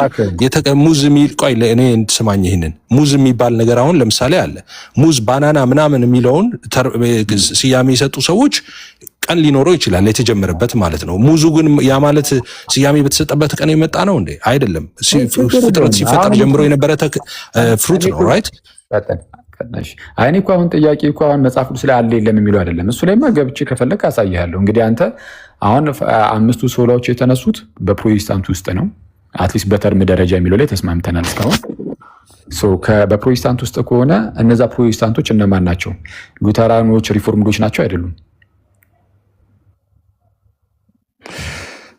በዚህ ጉዳይ ላይ የተሳሳተ ነገር ሲነገር ሰማለው ካንተ ብቻ ሳይሆን እንደውም ሉተራንም ነን ከሚሉት ልጅ አንድ ልጅ ቅዱስ የሚባለው ልጅ ይመስለኛል የተሳሳተ ትርክት ሲያመጣ ነበር ለምሳሌ ስለ ሉተራን ሲያነሳ ልክ ፔንቴኮስታልን አቮይድ አድርጎ ፔንቴኮስታል በዚህ አሁን 16ኛው ክፍለ ዘመን እንደዚህ የጀመሩ ናቸው ምናምን ብሎ ሩቱ ጭምራሽ የሌለ ነው ነቅሎታል ስሩን ራሱ ማለት ነውና እንደዛ ሲወራ ሰማለው ፔንቴኮስታል በለው ዋሬቨር የፈለከውን ዲኖሚኔሽን ሜንሽን ልታረግ ትችላለህ በማን የተጀመረው በኢየሱስ ነው የተጀመረው በኢየሱስ ወዳጂዊ እባክህን ሰማኝ በተርም ደረጃ የተጀመረው አሁን ከ16ኛው ክፍለ ዘመን በኋላ ነው አልከኝ ስም ሰጣቸው ችግር የለውም በተርም ደረጃ አሁን እንደዚህ ጸጋ በተርም ደረጃ ትክክል እሱ ትክክል ችግር የለውም እሺ በተርም ደረጃ እንበለውና በተርም ደረጃ ችግር የለውም የተጀመረው በሉተራኖቹና በሪፎርምዶቹ ነው አይደለም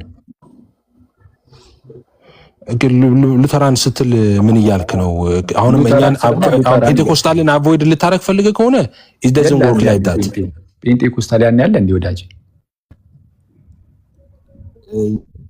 እንትን ልትል ከሆነ አይሆንም እኮ ነው ማለት አትችልም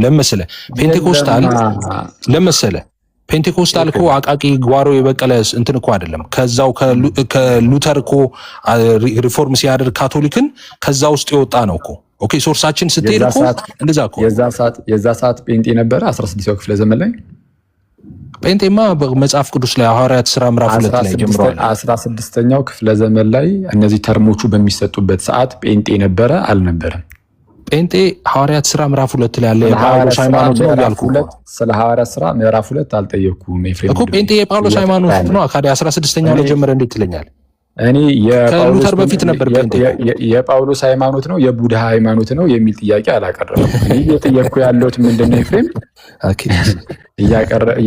ያቀረብኩ ያለው ጥያቄ ምንድነው 16ኛው ክፍለ ዘመን ላይ 17ኛው ክፍለ ዘመን ላይ እነዚህ ሶላዎቹ በደንብ በተርም ደረጃ እንትን እያሉ ዴቨሎፕ እየተደረጉ በሚሄዱበት ወቅት ላይ ጴንጤ ነበረ ወይስ አልነበረም ያኔ እዛች ክፍለ ዘመን ላይ ነበር አልነበረም በቦታ አይደለም እንዴ ጴንጤ ቤተክርስቲያን ከተመሰረተች ጊዜ ጀምሮ ነበረ እኮ አልኩህ ስለዚህ 17ኛው ክፍለ ዘመን ላይ ጴንጤ ነበረ 17ኛ ለምን ትላለህ ዜሮኛው ዓመት ላይ ነበር ዜሮኛው ዓመት ላይ ነበር አሁን አንተ ስለምትለው ስለ ዜሮኛው ዓመት አልጠየቅኩም ኤፍሬም ዜሮኛው ዓመት ላይ የኑር አይኑር ምናምን እሱ ላይ ምንም እየተከራከርኩ አይደለም ለጊዜው እኔ እየጠየቅኩ ያለሁት በዚህ በ17ኛው ክፍለ ዘመን አካባቢ ላይ ጴንጤ ነበረ አልነበረም ነው ጥያቄ እንዴ ካዲያ የመጀመሪያው ዓመት ላይ ከነበረ እንዴት 17ኛው ክፍለ ዘመን ላይ አይኖርም አኪ 17ኛው ክፍለ ዘመን ላይ ከነበረ በዲኖሚኔሽን ደረጃ አስተያሳየኝ ጴንጤ ማስረጃ ወጣ በዲኖሚኔሽን ደረጃ ማለት ስትል ምን ይያልከ ነው አሳየኝ አውጣውና አሁን በዲኖሚኔሽን ደረጃ ይዋል አላችሁ አይደል ልክ እንዳላችሁ 17 ሉተራኖቹን ለምሳሌ አሁን ማሳይ ምን መሰለኝ ቆይ አንዴ 17ኛው ክፍለ ዘመን ላይ ለምሳሌ ሉተራኖች ነበራችሁ ብዬ ብጠይቃቸው አዎ ነበርን ይሉኛል ማስረጃ ብላችሁ አውጥተው ያሳዩኛል አለቀ ኮንፌሽኖቻቸው አንዳንዶቹ ከዛ የሚቀደሙ ናቸው። እኔ ከነሱ የተሻለ ማስረጃ ልሰጥ ነው። አሁን እኔ ደግሞ ጴንጤ በመጀመሪያው 100 ክፍለ ዘመን እንደነበር ማስረጃ ልሰጥ። ማን ጠየቀ?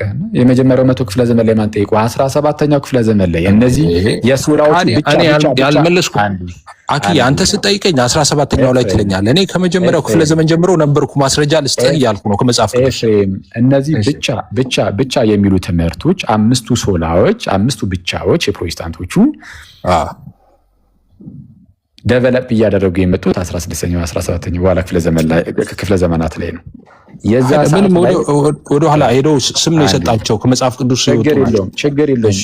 ስንም በሚሰጥበት ደረጃም በለው ችግር የለውም። አሁን እሱ ዝም ብሎ አሁን አንተ ዝም ብለህ እንደዛ ስላልክ እንደው just for the sake of argument ዝም ብዬ ልለፈ እንጂ anyways 17ኛው ክፍለ ዘመን ላይ በስም ደረጃም ቢሆን እነዚህ ብቻ የሚባሉ ነገሮች ሲመጡ ጴንጤ ዛታት ነበረ ወይ እያልኩ ነው። አዎ ካልከኝ ማስረጃን አውጣና 17ኛው ክፍለ ዘመን ላይ እነዚህ ብቻ የሚሉ ነገሮች በመጡበት ሰዓት ላይ ጴንጤ አብሮ ያመጣቸው እንደሆነና እንዳልሆነ እንየው። አውጣ ማስረጃንና አሳየኝ 17ኛው ክፍለ ዘመን ላይ ያለውን ጴንጤ። እሺ እኔ ደግሞ ልመልስ። አሁን እኔ 17ኛው ክፍለ ዘመን ላይ አለ ሲላኬ ለምንድን ነው 17ኛው ክፍለ ዘመን ላይ የምታደርገኝ? መጀመሪያው ክፍለ ዘመን ላይ ነበርኩ አልኩት። እሱ ምናምን ዓመት በኋላ ያመጣል። የመጀመሪያው ክፍለ ዘመን ላይ እንደነበርኩ ማስረጃ ልስጥ እለዋለሁ። እሱ ደግሞ እኔ ስለ መጀመሪያው ክፍለ ዘመን መች ጠየቅኩ? አልጠየቅኩም። ለምን መሰለህ ያልጠየቅኩ? እኮ አልተቋረጥኩም። ከዛ በኋላ አልተቋረጥክ። በጣም አሪፍ። ካልተቋረጥክ አሳየኝ። በቃ ያልተቋረጠ ቼን ካለህና በቅብብሎች ውስጥ ከመጀመሪያው ክፍለ ዘመን እስካሁን ድረስ የመጣችሁ ከሆናችሁ 17ኛው ክፍለ ዘመን ላይ ቸርች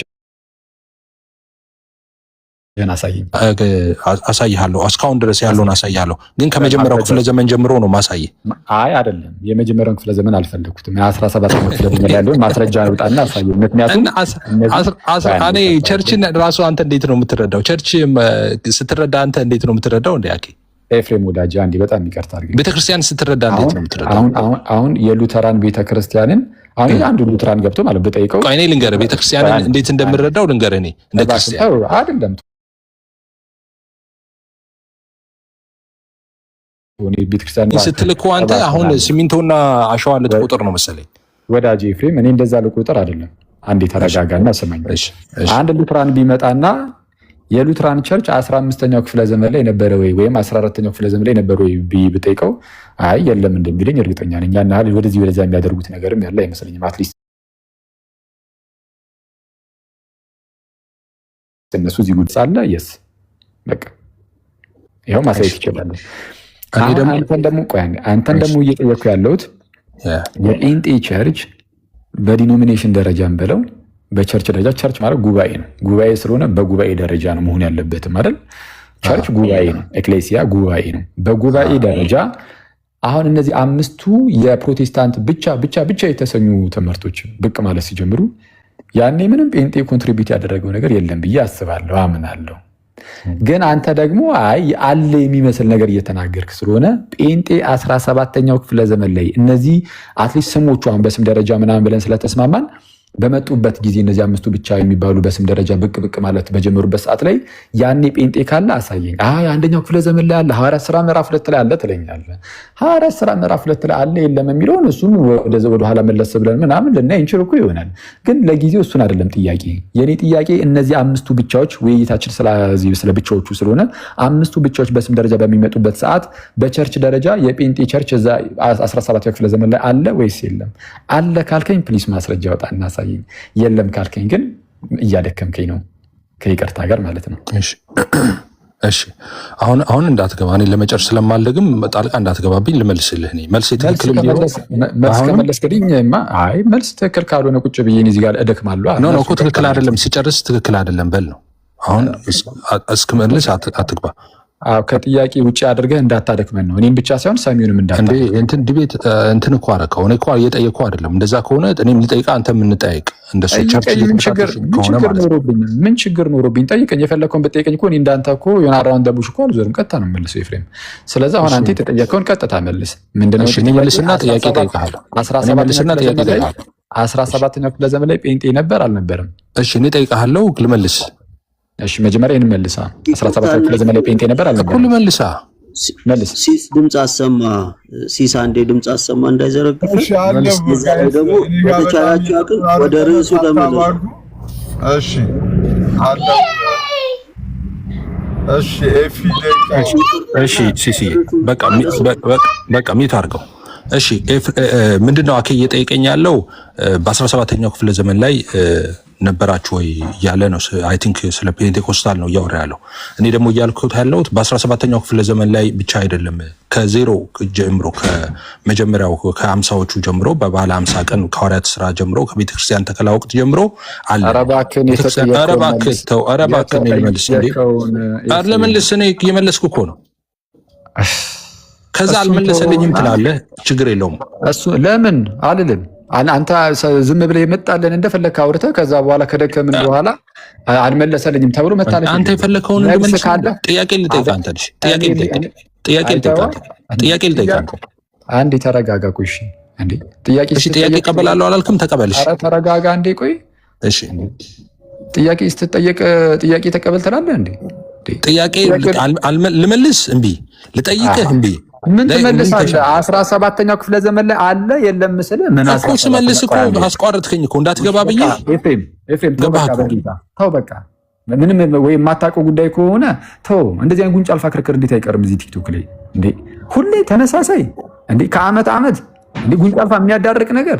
ጥያቄ ጠይቀህ ልመልስ ስልህ መሀል ላይ የገባ ጥያቄም መልስም ፈርተህ ጥያቄም ፈርተህ ነው ይቻላል። ላኬ ጥያቄ ልመልስልህ እምቢ፣ ልጠይቅህ እምቢ። ደን ካዳ ምንድነው ማድረገው ነው? ጥያቄ እንዲመለስም ማትፈልግ ከሆነ እንድትጠይቅም ማትፈልግ ከሆነ ምንድነው ማድረገው?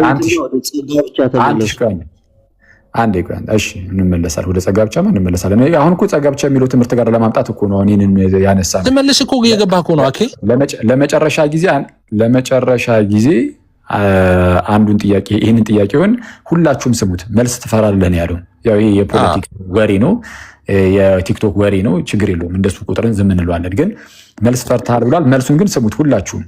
ጥያቄው ምን ነበረ?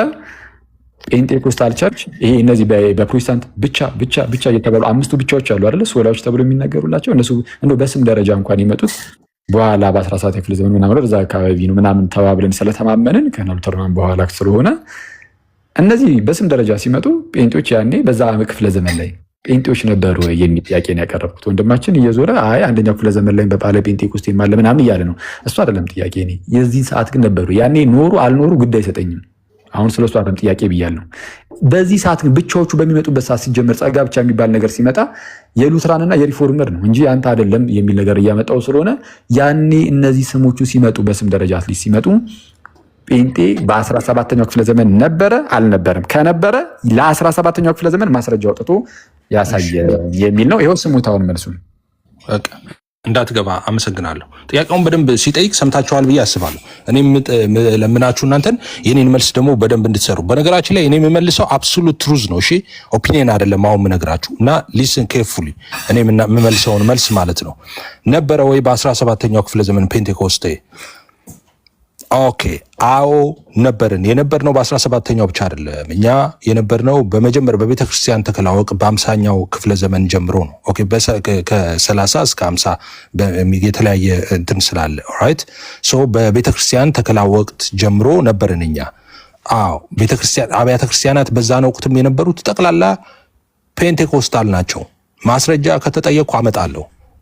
ሐዋርያው ቅዱስ ጳውሎስ ደብዳቤ የሚጽፍላቸው የነበሩት በሙሉ ፔንቴኮስታሎች ናቸው። አዎ ማስረጃ አመጣለሁ። ማስረጃ አምጣ ከተባልኩ ፔንቴኮስታል ስለመሆናቸው ማለት ነው። ስለዚህ አልተቋረጥንም። እስከ መቼ? እስከ ዛሬ ድረስ። በ17ኛው ክፍለ ዘመን ነበራችሁ? አዎ ነበርን። እንዴት ነው? ቅደም ተከተሉን እንሂድ። ሂስቶሪካል እስቲ ትረስ እናርግ፣ ወደ ኋላ ሄደን ማለት ነው። ምንድነው የነበረው? አንድ ቤተክርስቲያን አልነበረም እንደ የነበረው? ምንድነው አሁን ዋዩ ቴክን አዘ ፉል አንድ ቤተክርስቲያን ነው የነበረው። ኦርቶዶክስ፣ ካቶሊክ ምናምን የሚባል ቤተክርስቲያን የለም። እኔ ልጠይቅስ ብል ምጠይቅህና ማትመልሰው ጥያቄ ይሄ ነው። አሁን እኔ ልንገርህ፣ ከምመልስም ከሆነ ጠይቀኝ ትለኛለህ፣ መልስልሃለሁ። አንድ ቤተክርስቲያን ነው የነበረው። ኦርቶዶክስ የሚባል ካቶሊክ የሚባል ፕሮቴስታንት የሚባል በአዘ ዲኖሚኔሽን አልነበረም። ኦኬ አንድ ቤተክርስቲያን ነው የነበረው። ከዛ በኋላ በተለያዩ ወቅቶች መለያየቶች እንደነበሩ ታውቃላችሁ። ኦኬ ከኦርቶዶክስና ካቶሊክ ኢስተርን እና እንደገና ደግሞ የነ ራሱ የነ አኬ ማለት ነው ዋዶ አይኮሊት ኢስተርና ኦሪየንታል እንደዚህ ተብሎ በተለያየ ጊዜ ክፍፍሎች አሉ እንደምታውቁት ማለት ነው። እንደዛ ክፍፍል እየመጣ ነው አሁን ናው ዴይስ ያለንበት የደረስ ነው ማለት ነው። ባክኔ ዴይስ ግን ቤተክርስቲያን ነው የነበረችው፣ አንድ ቤተክርስቲያን ነው የነበረችው። አዜ ዲኖሚኔሽን ፔንቴኮስታል እንትን ምናምን ይባል አልነበረም። ያቺ ደግሞ አንዷ ቤተክርስቲያን ፔንቴኮስታል ነች ብዬ ነው ማምነው። ለዛ ስክሪፕቸራል እንትኖች ማምጣት እችላለሁ። ኦኬ ስለ ሉተር ተነሳ። ከየት ነው የመጣው? ከካቶሊክ አይደለም እንዴ? ከካቶሊክ እኮ ነው ሉተር ተቃውሞ ነው የወጣው። ማን ነው አፖስቶሊክ ትራዲሽን የተከተለው? ማን ነው አፖስቶሊክ ሰክሴሽን የተከተለው? ኦርቶዶክስ ካቶሊክ? እናንተ እነሱ ትላላችሁ። ሰንሰለቱን ይዘን ከመጣን ልዩነት የለም በእናንተና በእነሱ መካከል። እሱ ከየት ነው? ከጓሮ የበቀለ ችግኝ ነው እንዴ? አይደለም። ከካቶሊክ የወጣ አይደለም እንዴ? ከዛው ከካቶሊክ ነው የወጣው። ሉተር አይደለም፣ ሪፎርመር ነው። መታደስ አለበት አለ። በዛን ጊዜ የነበረ ዝብርቅርቅ የወጣ ነበር። ስክሪፕቸራል ያልሆኑ እንደ እግዚአብሔር እውነት ያልሆኑ ነበር። ሉተር አዲስ ሃይማኖት ፈጠረ ነው ወይ? ባክ ቱ ኦሪጂን ነው ያለው። ወደ መጽሐፍ ቅዱስ እውነት እንመለስ፣ ወደ ነበረው እውነት እንመለስ አለ። ስለዚህ ወደ ነበረው እውነት እንመለስ ሲባል ቅድም የነበሩ ዝርዝር ሀሳቦች ተነሱ። ሶላዎቹ ለምሳሌ ሉተር ጽፎ ያመጣቸው ስክሪፕቶች አይደሉም፣ መጽሐፍ ቅዱሳዊ ናቸው። ስያሜ ነው የተሰጣቸው። ኦኬ ስያሜ ተሰጥቷቸዋል። 5ቱ ሶላዎች ተብለው ስያሜ ተሰጣቸው። ግን ትምህርቶቹ የነበሩ ናቸው። ልክ እንደ ስላሴ ማለት ነው። ስላሴ እንትና አለው ብለው ይነግሩናልኛል። ስላሴ ማለት ሰለሰ ከሚል የግዝ የወጣ ነው። ኦኬ አሁን ሰዎች ሄዱና መጽሐፍ ቅዱስ ላይ ስላሴ ያለው ብለው ሲንከራተቱ ይውላሉ። ማን ፈልጋለሁ? ሲጀመር ቃሉ የመጽሐፍ ቅዱስ ሳይሆን የስነ መለኮት ቃል ነው። ሶስትነት ማለት ነው። መጽሐፍ ቅዱስ ውስጥ ሶስትነት ካለ ስላሴ ያለ ማለት ነው። የአብ የወልድ የመንፈስ ቅዱስ ስም ነው ስላሴ ማለት። ሶስትነት ማለት ያ ልዩ ሶስትነት ነው ስላሴ የተባለው። ስለዚህ አሁን ነገረ ማርያም እንላለን፣ ነገረ ፍጻሜ እንላለን። እስካቶሎጂ ትምህርትን እነዚህ መጽሐፍ ቅዱስ ውስጥ ሄደ እስካቶሎጂ ትፈልጋለህ እንዴ? ልክ ሶላ ስክሪፕቸራ ማለት እንደዛ ነው። ስያሜ ነው፣ ለትምህርቱ የተሰጠ ስያሜ ነው። ነገረ ማርያም ብለህ መጽሐፍ ቅዱስ ውስጥ አትፈልግም መቼስ። ነገረ ማርያም ማለት ስለ ማርያም እንግዲህ ያለ ትምህርት ነው አይደለ? ልክ እንደዛ ማለት ነው ሶላ ስክሪፕቸራ ማለት። ስለዚህ ያ ስያሜ በሚሰጥ ጊዜ ነበርን አይደል? እኛ ፕሮቴስታንት አይደለንም እንዴ? የፕሮቴስታንት ሪፎርመር አይደል ሉተር? እና ከየት ነው የመጣ ነው እንዴ? ፔንቴኮስታል የወጣ 16ኛው ክፍለ ዘመን ላይ ምናምን እናንተ ሪቫይቫል ትቆጥራላችሁ። ኖ እኛ 16 አሱዛ ስትሬት ምናምን አይደለም። መጽሐፍ ቅዱስ አይነን የነበረው አንዲቷ ቤተክርስቲያን ውስጥ የነበርነን። አፖስቶሊክ ሰንሰለቱን ራሱ እንጠብቅ ከተባለ አፖስቶሊክ ሰክሴሽንን እንቁጠር ከተባለ ወደ ኋላ ሄደን ትሬስ እናድርግ ከተባለ ምንገባው እዛው ነው። አሁን የምነግርህ ውስጥ እዛው ጳውሎስ የነበሩበት ሃይማኖት ውስጥ ነው ምንገባው። ምክንያቱም እኛ ከጓሮ የበቀልን ችግኞች አይደለን፣ ይወጣነን። ስንለያይ ከእናንተ ጋርም ስንለያይ ነበር። ከዛ ከካቶሊክም ስንወጣ ነበረ። አሁን ፔንቴኮስታል የምትለው እዛው ከሉተር አስተምሮት ምንድነው? ሪፎርም የማድረግ ነገር ነው። በየጊዜው በየተለያየ ጊዜ የሆኑ የተበላሹ ነገሮች ሲኖሩ አይ ይሄ ነገር ትክክል አይደለም ወደኋላው እንመለስ ነው። ሪፎርመር የሚባሉት ለዛ ነው። አዳሾች ናቸው እንጂ እነሱ ፈጣሪዎች አይደሉም። ኦኬ እሺ ይብቃሽ። እሺ ስለዛ በቃ ያው እንግዲህ ህዝቡን ከታች መልስ የለም እያለ ስለሆነ ሲጀመር ወይ ካንተ ጋር ማውራት ኦርቶዶክሳን መልስ አለ ብለው ያውቃሉ እንዴ? እኔ ለእናንተ ነው ቃሉት ያሰማልን የሚሉት እኮ ካንተ ጋር ማውራት ሉትራንና ካልቪን ይግቡና በቃ ቀጥል አንተ። እንደዛ ነው የሚሻለው። እሱ የነሱን አልቀበልም ስላለ እንደዛ ነው የሚሻለው። ይበቃል። እንግዲህ ኦልሬዲ ሰው ተሰራለ። እሺ ተባረኩ። አኪ ግን አንድ ጥያቄ ብትቀበለኝ ደስ ይለኝ ነበር። አይ ምንም ጥያቄ ጠየቀው? በዚህ ሁኔታ ይሄ እኔ እንጃ። እኔ ዝም ብዬ ሳየው ሁኔታውን ይሄ አንተ ቆንጆ አድርገህ መልስላቸው እስቲ። እኔ የጠየቀኝ ጥያቄ ቆንጆ አድርገህ መልስላቸው። ልጠይቅህ። ምንድን ነው የምትጠይቀኝ? እስቲ ከርዕሱ ጋር የተገናኘ ከሆነ ጠይቀኝ። የጠየቀኝን ጥያቄ ነው የምጠይቅህ። ኦርቶዶክስ ቤተክርስቲያን አዜ ዲኖሚኔሽን ኦኬ አዚ ዲኖሚኔሽን በመጀመሪያው ክፍለ ዘመን እና በሁለተኛው ክፍለ ዘመን ላይ አለች? አዎ አለች። ማስረጃ ልስጥ? አዎ ፕሊዝ በጌታ ምንም እኮ በጣም አሁን በጣም ሲምፕል ነገር እኮ ሲሆን ለምን ከተባለ ቸርች ማለት ጉባኤ ናት። ጉባኤ ማለት ህብረት። ወደ ማስረጃ ውስጥ አንዴ እባክህ ተረጋጋ። እሺ እረኛና መንጋ ያለበት ማለት ነው። የኦሪየንታል ኦርቶዶክስን የምትጠይቀኝ ከሆነ የኢትዮጵያ የሚመዘዘው ከአሌክዛንድሪያ ቤተክርስቲያን ነው። አልጠየቁ። ጥያቄ ምንድን ነው የጠየቁ? ኦርቶዶክስ ተዋህዶ ቤተክርስቲያን እንደ ዲኖሚኔሽን ነበረች ወይ ነው እኮ። እንዴ ያማል። የአሌክዛንድሪያ ቤተክርስቲያን እኮ ናት የኛ ቤተክርስቲያን፣ ሌላ እኮ አይደለችም። ምን ሆነን ወይስ አታውቅም? ይሄ መገልፈጥህን ተው በቃ ተው ቆይ እንደሱ አናውራ። እኔን ስህተት ውስጥ አትክተተኝ። እንደሱ ማውራት አትጀምር። ተው በቃ ተው። አሌክሳንድሪያ ቤተክርስቲያን ኦኬ፣ አሌክሳንድሪያ ቤተክርስቲያን ቆይ አንዴ እንዴ ጥያቄ አንተ እኔ ዝም ልበል? ያልሆነ ነገር ውስጥ ነው የገባው። አሌክሳንድሪያ ቤተክርስቲያን አልክ አይደል? ጥያቄ ልጠይቅህ። ጠይቀው አሁን እኔ አሁን አልጠይቅ እኮ አልተባልክም፣ ግን ስትጠይቅ ግን አንዳንድ ጊዜ የሆነ በቃ የሆነ እንዳነበበ ሰው ለመጠየቅ ሞክር። መሀል ዝም ብለህ አትፋቅ። እሺ እንደፈለክ በል ብቻ ጥያቄ መልስልኝ። እንደፈለክ እየተሳደብኩ ጥያቄ መልስልኝ። አልሰድብህም። እኔ ማለት እሰድብሃለሁ። እሺ በመጀመሪያውና በሁለተኛው ክፍለ ዘመን ነበረ ብለሃል። በመጀመሪያውና በሁለተኛው ክፍለ ዘመን ጀምሮ ኦርቶዶክስ አዚ ዲኖሚኔሽን ነበረ ብለህ እንደውም ጭራሽ ዲኖሚኔሽን እኮ አይደለም ኦርቶዶክስ ነው እንዴ? ማን ያለ? ኦኬ ዲኖሚኔሽን አይደለም ኦርቶዶክስ አይደለም። አይ ዲኖሚኔሽን እንደሆነ ያው ዩኒቨርሳል ትሩዝ ነው። ዲናይ ልታረግ ትችላለህ። ማን ነው ዩኒቨርሳል ትሩዝ ያደረገው? ደግሞ ዩኒቨርሳል ትሩዝ ብላችሁ መጣችሁ። ማን ያለው? አረ ቆይ ኒቂያ ጉባኤ ላይ ሲሰበሰቡ አንተ ደግሞ በጣም አስቂኝ ጨዋታ አመጣ። ኒቂያ ጉባኤን ሲሰበሰቡ ከኦርቶዶክስ ቸርች የመጣው ማን ነበረ የዛኔ? የሚገርም ነው። የኒቂያ ጉባኤ ላይ ጭራሽ ዋን ሂሮ ጀግናው ቅዱስ 325 መጥቼ አዋራባከን እኮ ሳንዴ እስቲ እንደሚታደርገው ስለፈጠረ ማለት ነው። እሺ በመጀመሪያ ደረጃ የኒቂያ ጉባኤ ላይ ሲሰበሰቡ የኒቂያው ጉባኤ ጀግና እስቲ ሚውት አድርገው። ለምን አንተ ሚውት አላልክም ነበር? እኔ አላወራም፣ ንገረኝ። አረ ሚውት አድርጌ ነበር ስሰማኝ ነበር። ይሄን ሁሉ ሰዓት ደንቆረን ሰምተን እኮ በቃ እንኳን ህዝብ ሁሉ ሲታዘብ። እሺ ከኦርቶዶክስ ጥያቄ ልብ ብላችሁ ስሙ። ኒቂያ ጉባኤ ላይ ከኦርቶዶክስ ቸርች ተወክሎ የመጣው ማን ነው ጥያቄ? እሺ ሚውት ላይ እሺ የኒቂያው ጉባኤ ላይ ሂሮ የተባለው ጀግና የተባለው ማን ነበር?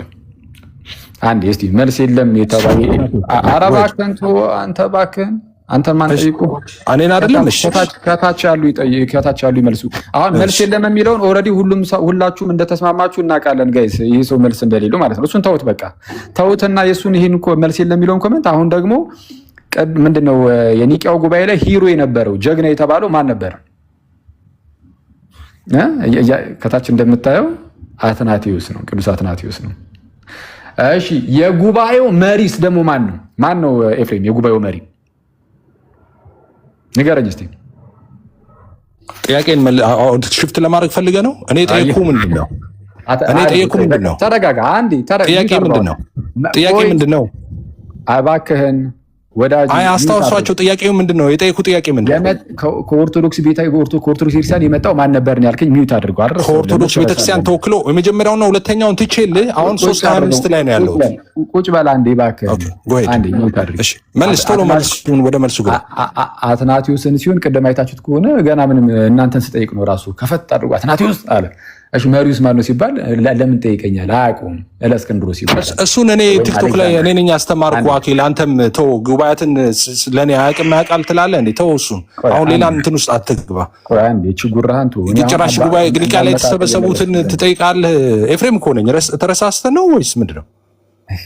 እንደዛ ቋንቋን አስተካክል መጀመሪያ። አሁን አትናቴስን ጠቅሰሃል። ኦኬ አትናቴስ ነገር ለትፎከስ አብቆ በጌታ እሺ አሁን አንዴ ያልክ ሌላ ነገር አታውራ። አትናቴዎስ አሁን ኦርቶዶክስ ቤተክርስቲያን ነው ተወክሎ የመጣው ብለሃል። እዛ ነው ደባከን ሚውት አድርገው እስቲ። ስንት ዓመት ነው የምትመልሰው መልሱን? አኬ እንዴ እኔ ያንተን እኮ ምንም መልስ የሌለውን ወሬ እኮ ቁጭ ብለን እኮ ጆሮአችን። እሺ አትናቴዎስ ከኦርቶዶክስ ቤተክርስቲያን ተወክሎ ነው የመጣው ኒቂያ ጉባኤ ላይ። እሺ ይሄን መልስ ጎሄድ ሚውት አድርገው። ጌታ ሆይ ሲጀመር ይህንን ከዚህ ሰውዬ ጋር ለምን ራሱ እንትን እንዳልክ? ምክንያቱም እኛ አነሳነውን የጸጋ ብቻ ትምህርት አልቀበልም ብሏል። እኛ አነስተን የነበረውን በሪፎርሙዱና በሉተራን ሳይድ ያለው መልስ አትናቴዎስ ከኦርቶዶክስ ቤት አንዴ እባክህን እሱን ለመለስ ነው። ጌታ ሆይ አንተ እንዴት አይነት አሰልቺ የሆነ ነው ይሄ ውይይቱ በክርስቶስ። አንዴ እሺ አሁን እንዳትገባ። አሁን እነ ቅዱስ አትናቴዎስ እነ እለእስክንድሮስን ካየናቸው የአሌክዛንድሪያ አባት ናቸው። ኦነስትሊ ስፒኪንግ 318ቱም ሊቃውንት የኦርቶዶክስ ቤተክርስቲያን አባቶች ናቸው። ምክንያቱም በዓለም አቀፍ ደረጃ አንዲት ቤተክርስቲያን ስትኖር ያቺ ቤተክርስቲያን አሌክዛንድሪያ ቤተክርስቲያን ኦርቶዶክስ ቤተክርስቲያን ተብላ ነበር የምትጠራው። ቤተክርስቲያን ጉባኤ ነው አይደለም? አንተ ሰው ይታዘባል። ሰው የሚያውቅ ሰው ኳለ ከታች የሚሰማ ላይ ተው በቃ በጌታ ስም ተው ኤፍሬም ተው በቃ ለምን ቆይ ነውር አታውቅም እንዴ? ቅድም እኔ ያቻ ቆይ ኤፍሬም እሺ ደቂቃ ስጠኝ። ቆይ ሲስተኝ አደገኛ ነገር እኮ ነው የሚያነሳው። ደቂቃ ስጠን፣ በደቂቃ እናውራ። ኧረ እባክህ ደቂቃ ስጠን፣ በደቂቃ እናውራ። ደቂቃ ውሰዱና በዚህ ነገር ኧረ በጌታ ስም ማንንም ኢንተራክት አይደለም ሲስ እኔ አሁን ወደ ርዕሱ እንመለስ። በቃ አሁን ከዚህ ሰው ጋር ሲጀምር መዳረግ መድከም ነው። ከታች ህዝቡ ራሱ እኔ ፋይናላይዝ ላድርግና ልውጣ። ሲስ ወዴት ነው ፋይናላይዝ የምታደርገው? ምን እኛ ፋይናላይዝ አድርገን ነው? ቅድም ያን ሁሉ አንተ ታደርጋለህ። ውጣ እያላችሁኝ አንድ ደቂቃ ይሰጠኝና ራፓፕ አድርጌ ልውጣ። በአንድ ደቂቃ ወይ በሁለት ደቂቃ እስካሁን ያወራው ነው። ስለዚህ እኔም አጠቃልላለሁ። ሂድ አጠቃልሽ። አንድ ደቂቃ ከኔ በኋላ ታጠቃልላለህ። እሺ ሁለት ደቂቃ ሰጠኝ ሲስ። በቃ ሁለት ደቂቃ ይበቃል። እሺ 3 ደቂቃ አስጠኝ። እሺ 3 ደቂቃ አስጠኝ። እነሱ ስለሚቀጥሉ ችግር የለውም። 3 ደቂቃ አስጠኝ። እሺ ታንክ ዩ 3 ደቂቃ አስጠኝ። ሉትራን ካሉ ይዘጋጁ ሲስ። እሺ ቆይ ሚት አድርገው። እሺ ምንድነው አኬን ሲጠይቀው የነበረው ኦርቶዶክስ ነበረች በመጀመሪያውና በሁለተኛው ስለ አሌክሳንድሪያ አለ። ሰውን እንዴት እንደ ሕፃን እንደሚቆጥር አላውቅም እኔ። አሁን ደግሞ ስለማንበብ ታወራለህ አንተ። አሌክሳንድሪያ ቤተክርስቲያን ኦርቶዶክስ ቤተክርስቲያን ነበረች። አሁንም እንደገና ኒቂያ ላይ ተወክሎ የመጡት ስለው አትናቴስ ነበር እና የአሌክሳንድሪያ ይላል። አሌክሳንድሪያ ኦርቶዶክስ ቤተክርስቲያን ነበረች። አሬ ሲሪየስ ማን ነው የምታሞኘው? ይሄ ዩኒቨርሳል ትሩዝ አይደለም እንዴ? በዛን ጊዜ አሌክሳንድሪያ ከኢየሩሳሌም ከእንደዚህ ከተለያዩ አብያተ ክርስቲያናት የመጡ ሰዎች ነበሩ። በዛን ሰዓት ኦርቶዶክስ የሚባል ኤግዚስት አያደርግም። ሄይ የለም ነበረ። ኦርቶዶክስ የሚባል የለም። አሌክሳንድሪያውን ክሌም ካረክ እኛ ክሌም እናደርግም እንዴ? አትናቴዎስን እኮ እኛ ነን ክሌም የምናደርገው። እዛ አሌክሳንድሪያ የነበረው ቤተክርስቲያን ውስጥ የነበረውን ነገር አንተ ትቀበላለህ? አሁን እናንተ ቤተክርስቲያን ውስጥ አሁን የሚደረጉት ነገሮች በሙሉ ትቀበላለህ? አይኮኒክ ቬኔሬሽን ቅርብ ጊዜ ሲወራ ነበረ። ለስዕላት መስገድ እሱ ነበረ አሌክሳንድሪያ ቤተክርስቲያን ውስጥ ነበረ። ታሳየኛለህ እናንተ ቤተክርስቲያን ውስጥ አሁን ያለውን ልምምድ እንዴ? ክሌም ሳረግ እኔ ቤተክርስቲያን ነበረች፣ ፔንቴኮስታል ቤተክርስቲያን ነበረች በመቶኛው ክፍለ ዘመን ጀምሮ ብዬ ስለ ቸርች ኮንሴፕት አንስቼ ሳወራ ነው ትክክል አይደለም። አንተስ አሌክሳንድሪያ ትላለህ። ኦርቶዶክስ ነበር ስለ ያው የነበር ጉባኤ አይደለም የሚባለው ቤተክርስቲያን ስለሆነች ያቸው አንዲቷ ቤተክርስቲያን እኛንም ብለህ ክሌም ታረጋለህ። እኔም ክሌም እያረኩ ነው። እሱን እኮ እንዴ ለኔ ሲሆን አይቻልም ትላለህ። አንተስ ክሌም ታረጋለህ። ፊት የሚያደርገው ከኔ ጋር ነው። በዛ ቤተክርስቲያን ውስጥ የነበረው እያንዳንዱ ሙቭመንት እኔን ሪፕሬዘንት የሚያደርግ ስለሆነ ማለት ነው። አንተ ጋር አለ እንዴ ማአት ነገር ጨምረሃል። አንተ አንድ ባንድ እናወራ እንኳን እድል ከሰጠኝ የምናወራ ከሆነ ማለት ነው። አሌክሳንድሪያ ቤተክርስቲያን በኋላ ላይ ተልከው የመጡ ምናምን እነ ማርቆስን ምናምን ታለ ወደኋላ ስትሬስ ስታደርግ እኔም አለው ያልኩ እኮ ነው። ወደኋላ ትሬስ ስታደርግ እኔ እናንተ እንኳን እንጨባበጣለን አንድ ትራክ ውስጥ ስለነበርን ባክኔዴስ ማለት ነው እየሄድን። ዋናው የሐዋርያትን ትምህርት ይዞ ያስቀጠለው ማን ነው? የሐዋርያትን ትምህርት ይዞ ያስቀጠለው ማን ነው? እውነት የመጀመሪያውን ቤተክርስቲያን እውነት ይዞ ያስቀጠለው ማን ነው? ወደኋላ ስትሄድማ እኔ የለውም እንደዛ ስር እኔ ከየት መጣሁ እንዴ? ፔንቴኮስታል ትላለህ። ፔንቴኮስታል ከፕሮቴስታንት ሴክት አይደለም እንዴ? ከዛ ይወጣ አይደለም እንዴ? ሉተር ከየት ነው የመጣው? ሉተር ስታወራ ከካቶሊክ አይደለም እንዴ? ከካቶሊክስ ወደኋላ ስትሄድ ያቺ አንዲቷ ቤተክርስቲያን አይደለም እንዴ? እነዛ አባቶች አልነበሩም እንዴ እዛ የተሰበሰቡት ሰው? ስለዚህ እኛውም ወደኋላ ስንሄድ ክሌም አለ። ዋናው ይዘህ ትምህርቱን ቀጥለሃል ወይ ነው። ይዘህ ትምህርቱን ካልቀጠልክ በቃ ተቆርጠህ ወድቀሃል፣ ቤተክርስቲያን አይደለህም ማለት ነው እንዴ? ክሌም ስታደርግ አንተ አሌክሳንድሪያ ኦርቶዶክስ ደግሞ ዲኖሚኔሽን አይደለችም አልክ። ዛሬ ደግሞ ሃይማኖትን መሆኗን ነበር የምናውቀው። ሃይማኖቴ እያላችሁ ተዘምሩ ነበረ እና ኦርቶዶክስ ዲኖሚኔሽን አለመሆኑን ነገርከን። ደግሞ አሌክሳንድሪያ ኦርቶዶክስ ብለህ ክሌም ታደርጋለህ እንዴ? እኔ ክሌም ሳደርግ ነው አይቻልም። አንተ ክሌም ስታደርግ ያው ቤተክርስቲያን አንድ አይደለች። ህብረት የሚባለው አክሌሻ የሚባለው ህብረት ነው። ክርስቶስ ራስ ምናምን የሆነ እኛ ደግሞ ብልቶች ሆነ የተጋጠምንበት። ስለዚህ ያ የኛ ነው፣ የእናንተ ግን አይደለም። ዳስ ፈኒ በጣም የሚያስቅ ነው። ደቂቃ እንጨርሻለሁ። ካልቋል አኬ 3 ደቂቃን እሺ እንግዲህ ሚዩት አድርገው ሲሲ ራስንና ውይይቶችን በጣም አድካሚና ልብን ዝቅ የሚያደርገው ነገር ምን ሲሆን ነው? ሜቢ በአንድ ወገን ምንም ያላነበበ ታሪክን የማያውቅ ቴዎሎጂን የማያውቅ ትምህርትን የማያውቅ ሰው ሲሆን በጣም ልብን ያወርዳል። በቃ አለቀ። ይህንን ስናገር በጣም አዝናለሁ ኤፍሬም ወንድሜ። ጌታ በሚያውቀው አንተን ማስከፋቱን አልፈልገውም፣ አልፈቅድልም። አንድ ዝም ብለህ ተራ የሰንበት ተማሪ ከኤፍሬም ጋር እንደዚህ እንዲያወራ አልፈቅድም። አንተ ማን ሆነህ ነው የሚባል? ስለማንበብ ደግሞ በእኔ ፊት ታወራለህ እንዴ? አኬ ወደ ርዕሱ እሺ። ኧረ በእናትህ ሲሳ ቆይ አንዴ። ማንም ወደ ርዕሱ የሚያስገባኝ እኮ እናንተ አይደላችሁም። አንዴ ቆይ ቅድም እሱ ሲናገር የነበረው ሲያብድ የነበረው በምን መልኩ እንደሆነ አይተነዋል። ስለዚህ አንተ ከማማተብ ውጭ ምን ታውቅ ነበር? ቲክቶክ ላይ ስትመጣ ከኔ ተምረህ አይደል የምታስተምረው? እኮ እንዲህ እያለ የሚናገር ሰው ምንም አታውቅም፣ ከማማተብ ውጭ ምንም ነገር አታውቅም፣ ከኔ ተማርኩ የሚል ሰው ኦፍ ኮርስ አሁን አወቅ በኔ ምክንያት ችግር የለም። ያው ነው ደቂቃውን አጥፋው እባክህ። ሲስ ደግሞ እንዲህ ብሎ የሚናገር ሰው እኔ ደግሞ አይ አንተም አላነበብክም ብዬ ደቂቃ ፕሮቮክ እንድታረጋ አይደለም፣ ሰው እንድትሳደብ አይደለም። እባክህን መውረድ የምትችል ከሆነ ወይ ውረድ። አይ ካልክ ደግሞ እንድትሳደብ አይደለም ደቂቃ የሰጠህ። ኧረ እባክህን አትጩህ። ምን አይነት ስለ እውቀት በኔ ፊት ታወራለህ እንዴ? ኤፍሬም ኧረ እኔ እንደዚህ አይነት ድርቅና አልችልም፣ ኤነርጂውም የለኝም። ይሄ ሰው ለምንድን ነው ዝም ብሎ አንተሽ ለምንድን ነው የምትደረበው? ለምንድን ነው የምትደረበው? አንተ እኮ ዝም እንድል ማጠቃለያ የተሰጠው እንዲሳደብ ነው እንዴ? አንተ ሻውሪው አንቺ እንዲሳደብ ነው ወይ ማጠቃለያ የተሰጠው እንዴ? አሁን እኮ ያዘው ሊትራሊ እኮ ስድብ ነው እኮ ያዘው። እባክህን ሚውት አድርግልንና እናወራ። አታድርቀን። እኛ ከአንተ ጋር የምትሰማኝ ከሆነ ኤፍሬም ከአንተ እኩል እንደዚህ የሚጨቃጨቅ ኃይል የለንም። ሆነስትሊ ስፒኪንግ ኃይሉ የለንም። የሚጨቃጨቅ የሚዳረቅ የሚጫዋጩ ኃይሉ የለንም። ስለዛ በተቻለ አቅም እንደዚህ ጭቅጭቅ ውስጥ አትክተተን። ልክ አንተ ድምፅን ከፍ አድርገህ የጩህ መምጣት ስትጀምር ልናደርግ የምንችለው ዝም ነው ልንልህ የምንችለው እና አትጩህ ፕሊዝ። አሁን ልመለስ። ቅድም እንዳልኩት አሁን የምደግመው ነገር በውይይት መሃል በአንደኛው ሳይድ ያላነበበ ታሪክን ምንም የማያውቅ ሰው ሲመጣ ልብን ዝቅ ያደርጋል ውይይት ያልኩት ለዚህ ነው። አትሊስት ቴዎሎጂውን ይሄ ጸጋ ብቻ የሚባለው ትምህርት ምን እንደሆነ የሚያውቅ ሰው ሲሆን፣ ለትምህርቱ ታማኝ ሲሆን አንድ ሰው ወይም በቃ እንደ አጠቃላይ ታሪክንም በተወሰነ መልኩ ቢሆን የሚያውቅ ሰው ሲሆን ለመግባባት ቀላል ይሆናል። አሊያ ግን አስቸጋሪ ነው። ለማንኛውም የኦርቶዶክስ ቤተክርስቲያን ነበረችው። ያው ዲኖሚኔሽን አረችም። ዲኖሚኔሽን ከክርስትና የሆነ ክፍል እንደማለት ነው። የኦርቶዶክስ ቤተክርስቲያን ግን ከቤተክርስቲያን የሆነ ክፍል ሳትሆን ራሷ ቤተክርስቲያኗ ኦርቶዶክስ ናት። ዳሴት ኦርቶዶክስ የሆነ የቤተክርስቲያን የሆነ ክፍሉ ሳትሆን ራሷ ቤተክርስቲያኗ ናት ኦርቶዶክስ። ዲኖሚኔሽን አይደለችም፣ ቸርች ናት የኛ ቤተክርስቲያን። 318ቱም ሊቃውንት ኦርቶዶክሶች ናቸው ብያለሁ። የአሌክዛንድሪያ ቤተክርስቲያን ብቻ አይደለችም። የአሌክዛንድሪያ ቤተክርስቲያን ያነሳሁት ግን ለምንድን ነው? ለምሳሌ የኛን የኢትዮጵያ ቤተክርስቲያን ብትወስድ ወደኋላ ትሬስ ባክ ስታደርግ ወደኋላ እንቆጥራለን። በየዘመናቱ ከዚህ ካለንበት 21ኛው ክፍለ ዘመን ጀምረን ወደኋላ ለ2000 ዓመት ሙሉ ስንቆጥር በአሌክዛንድሪያ ቤተክርስቲያን በኩል በማርቆስ በኩል አድርገን ከዛ በኋላም ጴጥሮስ ጋር በጴጥሮስ ጌታ ኢየሱስን የላከው አብ ነው። አብ ጋር ደርሰናል እኛ ማይ ብራዘር። ጴንጤ 17ኛው ክፍለ ዘመን ላይ ነበረ ወይ ሲባል አዎ ነበረ ይላል። ማስረጃ አምጣ። አይን ፍጥጥ ጥርስ ግጥጥ። ስለዚህ አይ የኛ እኮ በጴንጤቆስቴ ላይ ተመስርቷል ሐዋርያት ሥራ ምዕራፍ 2 ላይ የለም። ሐዋርያት ሥራ ምዕራፍ 2 ላይ ጴንጤ የለም። ይሄ የፈረደበት ልሳን ምናምን ልታነሳ ከሆነ የዛን ጊዜ የተነሳው ልሳን ሰው ሁሉ እየሰማው የተረዳው የእግዚአብሔር ቃል ተምሮበት የሄደው አይነት ልሳን ነው። እናንተ ጋር ያለው ልሳን እንዲህ አይነት ልሳንም አይደለም። የተምታታ ዝም ብሎ ምንም የማይገባ ልሳን ነው።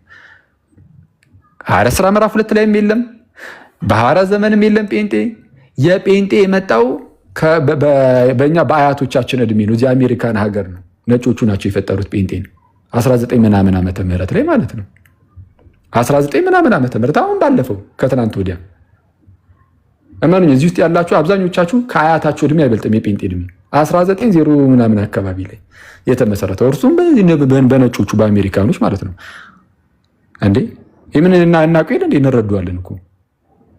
ይህን ሁሉ ነገር ግን ያነሳነው ለምንድን ነው ከተባለ ዛሬ ያነሳነው ትምህርት ጸጋ ብቻ የሚል ነው። ዜሮ ላይ እንደምትመለከቱት ጸጋ ብቻ የሚለው ትምህርት በፕሮቴስታንት ውስጥ በጣም አደገኛ የሆነ ትምህርት ሆኖ የተነሳ ነበረ። ይህንን ነገር ደግሞ ያነሱት ሪፎርምዶቹና ሉተራኖቹ ናቸው እንጂ ጴንጤ ሲጀመር ያን አልነበረም። ከነ መፈጠሩም ጸጋ ብቻ የሚለው ትምህርት ሲነሳ ማለት ነው። እና በዛ በክፍለ ዘመኑ ስላልነበራችሁ ያንተን ተወው ነው እየተባለ የነበረው። ስለዚህ አሁን ጸጋ ብቻ የሚለው ትምህርት እነዚህ ጴንጤዎቹ ያን አልበዛ ደረጃም ይመለከታቸዋል ብዬም ስለማላስብ ሉትራኖቹ፣ ሪፎርምዶቹ፣ እነዚህ ካልቪኒስቶቹ ምናምን ካሉ እነሱ ይምጡና ከእነሱም ደግሞ ያነበበ እንደዚህ ያላነበበ አይነት ሰው ሳይሆን ያነበበ ሰው መጥቶ ካነበበ ሰው ጋር ኢንተሌክቹዋል የሆነ ውይይት ባደርግ ደስ ይለኛል። ቴንክ ዩ። እሺ አኬ እናመሰግናለን። ቃል ያሰማልን። አሁን ጸጋ ብቻ የሚለውን ትምህርት መሞገት የሚፈልግ ሰው ካለ ይግባ። ምክንያቱም ኤፋ አልቀበለውም ብሎ ጨርሷል ቅድም። ስለዚህ እናመሰግናለን። ኤፋ መውረድ ትችላለህ፣ ግን በሌላ ሰው ሉተራን ካልቪኒስት ካለ በቶ ይችላል።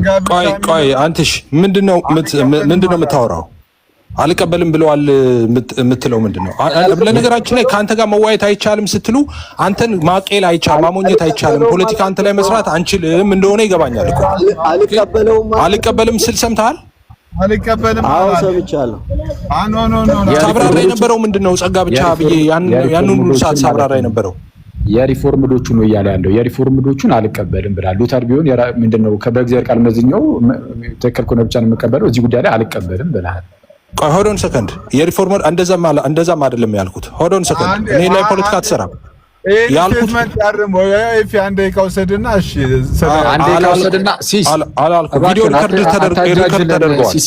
እዚህ ጋር በጣም እየደከመን ነው እኛ ይደክማል። ከኔ ጋር ማውራት ይደክማል። ነገርኩ እኮ ነጥብ አታስጥልም። ለዛ ነው የሚደክም ከኔ ጋር ማውራት። ማን ነው ኤፊ ወንድሜ? እንዴ አንተ ለምን ገባህ? አንዴ ቃል ተሰጥቶኛል ላውራ ነው። የካልቪኒስቶችን ትምህርት እኮ አጋንንታዊ ሰይጣናዊ ስትል የነበርክ ሰው እኮ ነው። አልቀበልም ከማለት አልፈልግም። ማልቀበለው አሁንም እኮ ዛሬም እኮ አልቀበልም ብያለሁ። ስለዚህ ምን እናደርጋለን ብያለሁ እኮ አልቀበልም ያልኩህን እኮ አልቀበልም ብያለሁ። ስለዚህ እንደዚህ እናደርግሽ ግን አልቀበልም ያላልኩትን ነው አልቀበልም። እንዴ አንድ ደቂቃ ስጠኝና እኔ እንዳርም የተሰጠኝ ላርም አንተ የተናገረው ነው። አንዴ ሲሶይ ቆይ ሲስ አንድ ደቂቃ ስለሰጠ ነው። አንድ ደቂቃ አይደለም ለኔ አንድ ደቂቃ የምትሰጠኝ አንተሽ በተናገረው ላይ ነው። ኦኬ አንተ በተናገርከው ማለት ነው እኮ ሲስ ነው የሰጠው። ሲስ ስለሰጠ መውሰድ ትችላለህ። ተቀበልና ያንን ደቂቃውን ሲስ የሰጠህን ደቂቃ አወራበት። ይኸው እሱ ነው አንተ በሰጠው አይደለም። ኦኬ ችግር የለውም። ካወራህ በኋላ ግን አንተ ባወራው ጉዳይ ጋር በተያያዘ ዮሐድ ቪዲዮ የፈለገውን ቪዲዮ እያሳየ ለአንድ ደቂቃ እሱ ደግሞ ነው እንደፈለጋችሁ ማውራት ትችላላችሁ። ችግር የለውም። እንደፈለጋችሁ ማውራት ትችላላችሁ። እኔ አንተ በሰጠውም ላይ አይደለም ማውራው፣ አንተሽ በተናገረው ነገር ላይ ማውራው። አንተ ያው አንዴ ጠብቀኛ። አንዴ ቆይ ኤፍሬም፣ እኔ ጸጋ ብቻ አልቀበልም ስትል እኔ ያልኩትን ከሪፎርመሮቹ አንፃር እንጂ ከእናንተ ጴንጤቆስጣል አንፃር አይደለም። ይሄንን እንደዛ አሁን እኔ ራሴ ላውራ የሚለውን ትምህርት አልቀበልም ብለሃል እኮ ራሴ ላውራ አልቀበልም ብያለሁ። እሱ አሁን ደግምልሃለሁ አልቀበልም። እሱ በቃ እዛ ላይ ጸንተህ ስለ ጴንጤቆስጣል ሳይሆን ስለ ሪፎርመሮቹ ብቻ እኮ ላውራ። እኔ ድል አትሰጡኝም ካዲያ እኔ ራሴ ላውራ ያልከውን ስላበላሸ ላውራ። እኔ መደምደሚያው ላይ ምንድነው ያልኩት? እኔ ከመጀመሪያው ጀምሮ እኮ እኔ ላውራ። ቆይ ለምንድን ነው የማትተወው? ሲሳይ ማትተወው ማለት ምንድን ነው? ኤፍሬም እንዳያወራ ነው አይደለማ። ሶስት ሰው እንዴት ሊያወራ ይችላል? ምኑ ነው እኮ ተውና፣ አንድ ደቂቃ ተሰጠኝ እኮ እኔ እንዳወራ እኮ ተሰጠኝ። ለምንድን ነው የምትገባው? ጸጋ ብቻ የሚለውን ትምህርት ስታነሳ ከጴንጤቆስጣል አድርገህ እንዳታነሳ። ከተነሳ ኖ ትምህርቱንም ላነሳ አይደለም። አንተ የተሳሳትከውን ብቻ ለማድረም ብቻ ነው። ትምህርቱንም አላነሳም። ደግሜ አንስቻለሁ። ምንም ጸጋ ብቻ የሚለውን እሺ፣ ካልተሳሳትኩ ታርግላ ደግሞ አንድ ደቂቃህን ተጠቀምና ከዛ በኋላ እንመለስ። እኛ ሰለች ቤት በኩል ይኸው አንተ ሽመች ሰጠኝ እንዴ? አንተሽ እኮ ሊያስወራኝ እኮ አልቻለም። እሺ ሶላ ስክሪፕቸራ ላይ ያነሳው አኬ እያለ የነበረው እንግዲህ ሰምታችኋል። እኔ ስገባ ያልኩት ምንድነው አምስቱ ሶላዎች በእኛ በወንጌላውያን ዘንድ በፕሮቴስታንቲዝም በጣም እንግዲህ መሰረት ነው፣ የእምነታችን መሰረት ነው ብያለሁ።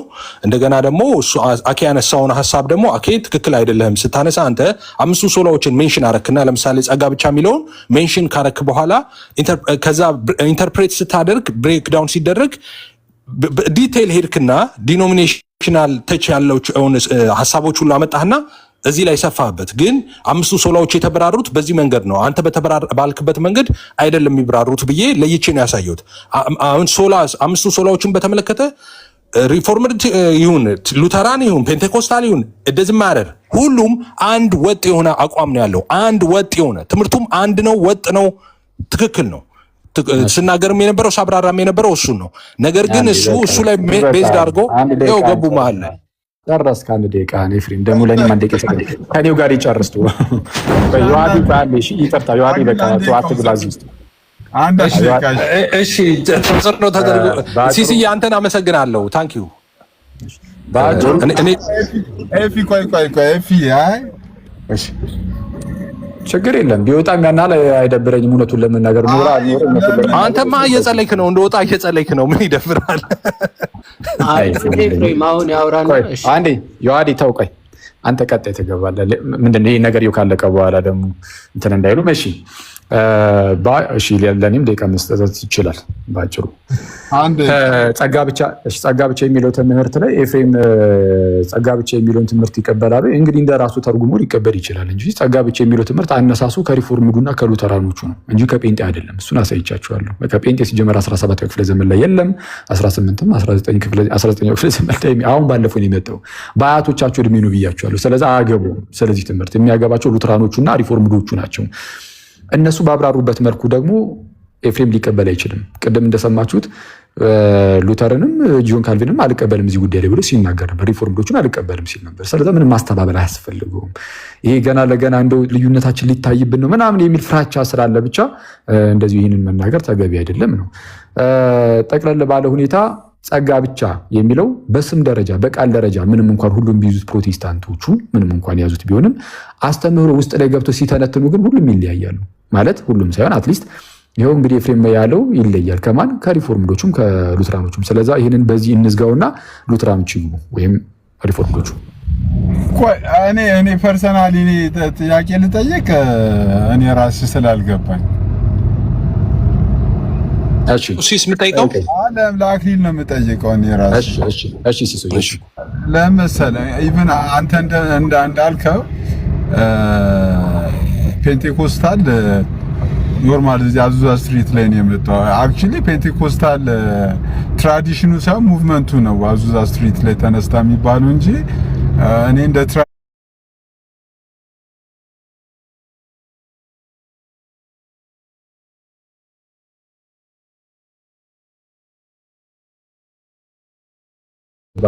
አስራ ስድስተኛው ክፍለ ዘመን የሚለው አኬ የራሱ ሃይማኖት ይሆናል የተመሰረተበት እንጂ እኛ 16ኛው ክፍለ ዘመን አልተመሰረተም።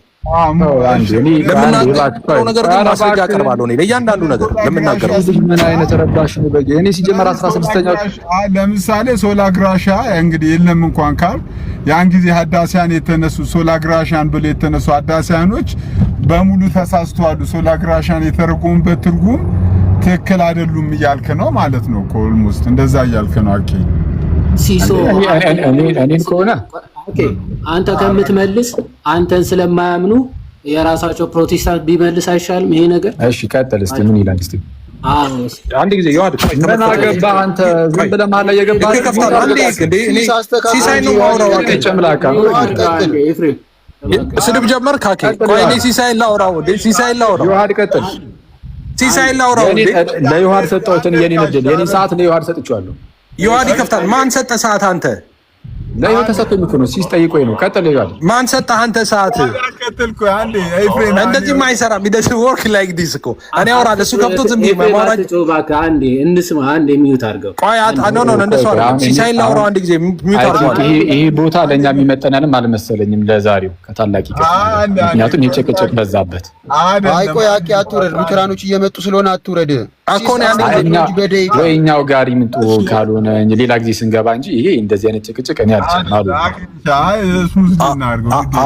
ጭቅጭቅ አልችልም ሳይሆን ውይይት አልችልም በላኪ ውይይት አልችልም ከኤፍሬም ጋር በል ጭቅጭቅ አልችልም አትበል። ለአንተ ውይይት ይሄ ነው ጭቅጭቅ ነው ለአንተ። ሲስ ምን ነገር አለኝ ያጠፋሁት ነገር ካለ እሺ አይ ምን ነገር አለኝ ምንድነው መሰለህ አንደኛ አካሄዱ ምን እንደሆነ አልገባኝም። እኔና አኬ ያወራን ነበር። መጥቶ እሱ ቪዲዮ ልክፈት ይላል። እኔም ቪዲዮ እንድከፍት የሚፈቀድልኝ ከሆነ እሱ ቪዲዮ ይክፈት። ከዛ ከሱ በኋላ እሱ የወሰደውን ደቂቃ ወስጄ እኔም ቪዲዮ ከፍታለሁ። እነሱ ብጥስጥስ ያሉበትን ቪዲዮ አዘጋጅቻለሁ ከፍታለሁ። እነሱም ከከፈቱ እዛ ላይ አንተም ክሌም ካለ እኔም ከፍታለሁ ካልክ እከፍታለሁ። መብት ነው። ይክፈትና እኔ ከፍታለሁ። ከሱ ቀጥዬ ከሉተራኖች ጋር ነው ተባለ እኮ ሲስ ለምን እንደዛ ታደርጋለህ? ይክፈት አይደለም ቆይ ችግር የለውም። እና አንተ ከፍተህ እኔ አልከፍትም። እዚህ ርዕስ ላይ ሶላግራሻ ኦልሬዲ እንዳለ የወንጌል ማለት የፕሮቴስታንት አምስቱ ፒላሮች ከሚሉት ከሚያምኑበት አንደኛው ሶላግራሻ ነው። ስለዚህ የተነሳው ከማታው ጋር ነው። ከማታው ጋር ስለሆነ ሪፎርም ካሉ ሉተራን ካሉ እኔ በዚሁ ርዕስ ከቀሲስ ዲበኩሉ ጋር በነገረ ድነት አኬ ያደረገውን ውይይት አሰማለሁ። ከዚህ ቀጥል። በዚህ በጸጋ ጉድ ቆይ አንዴ ከጸጋ ብቻ ጋር በተያያዘ ቪዲዮ ካለ ትከፍትልናል። እኔ አዘጋጅቻለሁ። በነገረ ድነት በቃ ኩስ እዚህ ጸጋ ብቻ ላይ ማለት ነው እያወራን ያለነው ጸጋ ብቻ ላይ ነው። እዛ ላይ ቪዲዮ ካለ ትከፍታለህ። አሁን እያወራ የሚከፍተው ስለ ጸጋ ብቻ ነው። ስለ ጸጋ ብቻ ነው የሚከፍተው። አሁን እያወራን ያለነው ስለምንድን ነው? ስለ ጸጋ ብቻ የሚከፍተው ቪዲዮ ስለ ጸጋ ብቻ ነው ወይ? አንዴ እባክህ ሲስ ልብ አድርግ። የሚከፍተው ቪዲዮ ስለ ጸጋ ብቻ ከሆነ እኔ የምከፍተው ቪዲዮ ስለ ጸጋ ብቻ ነው። የሚከፍተው ቪዲዮ ስለ ጸጋ ብቻ ካልሆነ እኔ ማሳየውን ቪዲዮ አሳያለሁ። ቀስ በል እንሰማሃለን። ወይኔ በክርስቶስ ስም እንደ አንተ ሲሪየስ እንዴ! ኧረ ከገስት ላይ ወርደህ ብታወራ ራሱ ይሰማናል። በዚህ ጩኸት አይዟቸው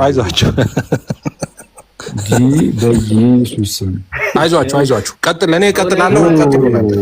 አይዟችሁ ስላልክ እኮ ጆሮአችን አይተርፍም። ጆሮአችን በስተው አይዟችሁ ከተደፈነ በኋላ አሁን ጥጥና አልኮል እሰጥሃለሁ። አይዞህ ያድዬ እንትን ትላለህ። አሁን እያወራን ያለን ምንድነው? ስለ ጸጋ ብቻ። አሁን ቅርብ ሰዓት ላይ ደግሞ ፔንቴኮስታል የመጣው መቼ ነው የሚለው ጉዳይ ላይ እያወራን ነው። እነዚህ ጉዳዮች ላይ ፔንቴ መቼ ነው የመጣው የሚለው ላይ እና ወይም ኦርቶዶክስ መቼ ነው የተጀመረው የሚለው ላይ እና ጸጋ ብቻ ላይ ቪዲዮ ካለ አዘጋጅ። ቀጥል ዮሐድ። አንተ እኔ ዮሐድ የሚከፍተው ቪዲዮ አይና ዮሐድ እንደዚህ እንስማማ እንዴ? እኔም ላውራ። ለምንድን ነው እኔም ላውራ? እባክህን አካሄድ ላይ ላውራ። እኔም ዮሐድም ከርዕሱ ውጭ ከሆነ እናስቆማለን። ዮሐድም የምታወራው ስለ ጸጋ ብቻ ከሆነ ዮሐድ የከፈተው ስለ ጸጋ ብቻ ነው። ትክክል። በቃ እኔም የምከፍተው ስለ ጸጋ ብቻ ነው። ዮሐድ የምትከፍተው ስለ ጸጋ ብቻ ካልሆነ እኔ የምከፍተው ቪዲዮ የፈለኩትን ይሆናል ማለት ነው። አሁን የተነሳው ርዕስ ሰምተሃል በደንብ። በዚህ ነው የተስማማነው። ኧረ ይሄ ኤፍሬም አያስወራም በጌታ ስም። አሁን የተነሳው ርዕስ እኔ ሳውራ የገባህ አንተ ነህ። ደግሞ አያስወራም ትላለህ እንዴ? በእኔ ተራ ገብተህ እባክህን ስማ እንዴ። ጸጋ ብቻና የፕሮቴስታንቶች ጅማሬ ነው አሁን እየተወራ ያለው። አሁን ርዕሱ ነው እየተነጋገርን ያለ ነው። ስለዛ ከዚህ ርዕስ ውጪ ከሆነ እናስቆማለን። ዮሐድ አሁን ቀጥለው ነው። ስነ ስርዓት ሲስ አሁን የፕሮቴስታንት አጀማመር አለ። አየስቀይድ ለቪዲዮ ሲያመቻች ዝም ብለን ከፍተን ማውራት ካለብን ወይ ሌላ ቦታ ነው። ዮሐድ አሁን የልጅ እሺ እኔ ሲስን በማክበር እወርዳለሁ ነው እኔ እወርዳለሁ። ኢትስ ኦኬ። ግን አካሄዱ ትክክል አይደለም። ዮሐድ ስማኛ። ዮሐድ ለምን ታወራለህ? ዮሐድ እኔ ሳወራ ልወርድ ነው። እኔ ችግር የለውም።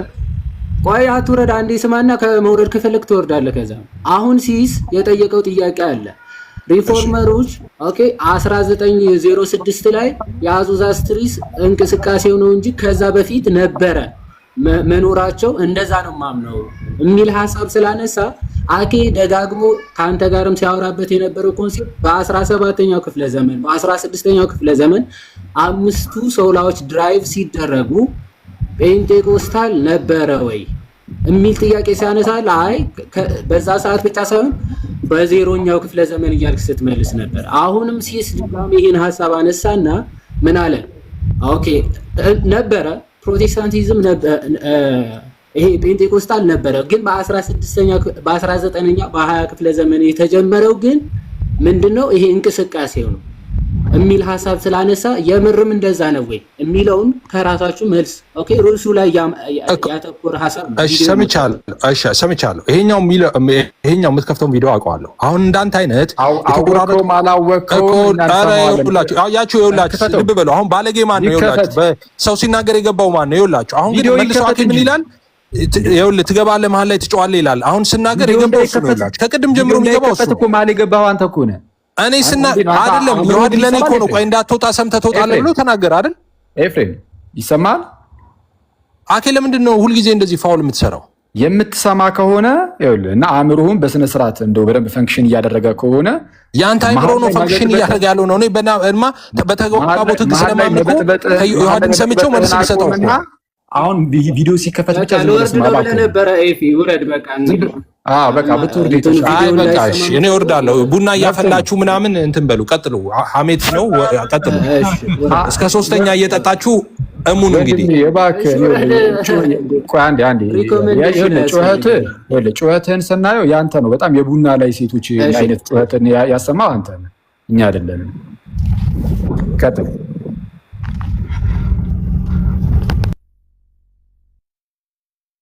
እሺ ስሙ አንዴ ፔንቴኮስታል ካወራኝ 100 ዓመት ነው እያወራ ያለው። ከዚህ ወደ ኋላ 100 ዓመት 400 እና 500 ዓመት አይደለም እያወራኝ ያለው። ካሪዝማቲክ ካወራኝ ምናልባት 96 ዓመት ነው 100 ዓመት ነው እያወራኝ ያለው። ስለዚህ ትዝ አይሉኝም እነሱ እኔ ወንጌላውያን እያልኩ ሳወራ ትዝ አይሉኝም።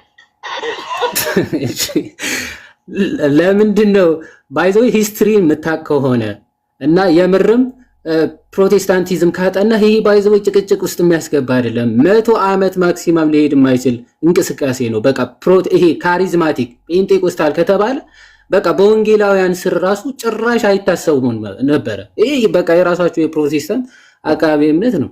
እውነት ቅንነት ካለና በንጽ እንደው የምርም ዝም ብለህ ካልሰገድኩ እንደው ልጨቃጨቅ ካላልክ በስተቀር ሂስትሪ ማጥናት እኮ ነው። ለዛ ነው ኦን ፐርፐዝ 17ኛው ክፍለ ዘመን እንደሌለ ታሪኩ ስለሚያውቅ ምን አለ በቃ በዓለ ጴንጤቆስጣል የሚል አለ አይደል? በቃ እኛ ጴንጤዎች ነን ለማለት ማለት ይህን ያክል ውርድ ብለህ ጭቅጭቅ መፍጠር በጣም እንትን አይልም። አንዴ የመጨረሻ ልድገመውና ኦኬ ጉድ ከዛ ወደ ርዕሱ እንሄዳለን። በደንብ ስም ፔንቴኮስታል ካወራኝ 100 ዓመት ነው እያወራ ያለው። ከዚህ ወደ ኋላ 100 ዓመት 400 እና 500 ዓመት አይደለም እያወራኝ ያለው።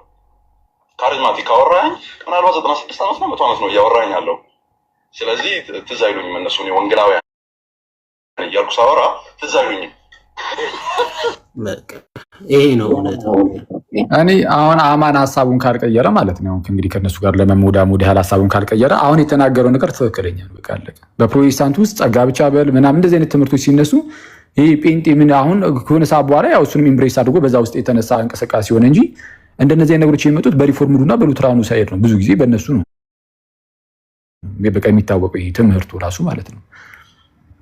ነገሮችን አስቸጋሪ የሚያደርጋቸው ቅድም እንዳልኳችሁ የሆነ በቃ ያላነበበ አካል ካለ አሁን እንደዚህ ስል እንትን ይመስላል። አሁን ከዚህ ቀደም አሁን ሲመሰክርልኝ ነበር ይሄ ልጅ ከኔ የተማርከው ምናምን ይላል እንጂ እንደው ቪዲዮ ካላችሁ እንደውም ቆይ ትሰጡኛላችሁ ትላለህ። አይስቀር ነው አትስጡኝ። ግን የሆነ ጊዜ ላይ ምን ሲል ነበር?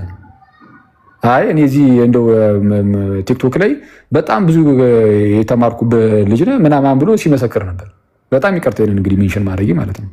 አሁን ትመጣና ለጭቅጭቅ ሲሆን ደግሞ ከኔ የተማርከው ትላለህ እና ማንበብ ይጠይቃል። ቴዎሎጂ ዝም ብሎ ለሁሉም እኮ አይደለም። ጎርጎርዮስ ዘንዚናዝም ይላል ቴዎሎጂ ኢዝ ናት ፎር ኤቭሪዋን ማይ ብራዘር፣ ቴዎሎጂ ለሁሉም አይደለም ይላል። እና ንባብ ይፈልጋል፣ በደንብ ጥናት ይፈልጋል። እኔ ዝም ብለህ በእንደዚህ በጥራዝ ነጠቅ ምኑንም ሳታውቀው የምትገባበት የምትሄድበት አይደለም። አንዴ ከገባ መውጫውን የሚያጥር ሃይማኖቴ እንትን ላይ የኛ ሃይማኖት የጴንጤ ሃይማኖት መጽሐፍ ቅዱስ ያለ እንደማለት አይደለም። ችግር የለም፣ እንደዛ ብለህ ማመን መብት ነው፣ አይመለከተኝም። ግን እስላሙም እንደዛ ይላል። በነገራችን ላይ ምን ይላል እስላሙ? አትሊስት ኢየሱስ እስላምን ይላል። ከዩ በለበት ኢየሱስ ሙስሊም ነው ይላል። የኛ የእስላም ሃይማኖት የነቢያት ሃይማኖት ነው ይላል። ከነቢያቱም ጀምሮ ሃይማኖታችን ነበር ይላል። እነሱ ስላሉ ነው አይደለም እንዴ? እንዴት ስትሏቸው አይ እነሱም በቃ አንድ አምላክን ያመልካሉ ምናምን ይሉና ብሎ በቃ የመጣላቸውን ወደዚህ ያደርጋሉ። እነሱ ስላሉ አይደለም፣ አንተም ስላልክ አይደለም ወዳጅ። እና ቢቻል ኢንተሌክቹዋል የሆነ ንግግር ቢኖር ጥሩ ነው። እና የዛሬው ድርቅና የዛሬው ጭቅጭቅ በጣም የሚያስጠላ እና እንደው ጌታ ይርዳኝ እንደው እንደዚህ ነገር ድጋሚ እንዳይደገምብኝ ማለት ነው። ላይ በስማ በጣም ደስ አይልም በእውነት ይሄ እንደዚህ የሆነ ኢንተሌክቹዋል ካልሆነ ውይይት በቃ ያስጠላል። ዝም ብሎ ልብን ማውረድ ብቻ ልብ ዝቅ ማድረግ ብቻ ነው የሚሆነው። እና ያነበበ ሰው ሲኖር መጥቶ ቢያወራን ደስ ይለናል። ወደ ርዕሱ እንመለስና ኤልያስ አንድ ቁጥር እየጻፈ ስለሆነ እሺ ኤልያስ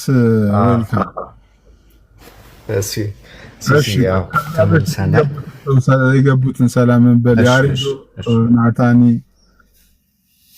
ሰላም በሉንና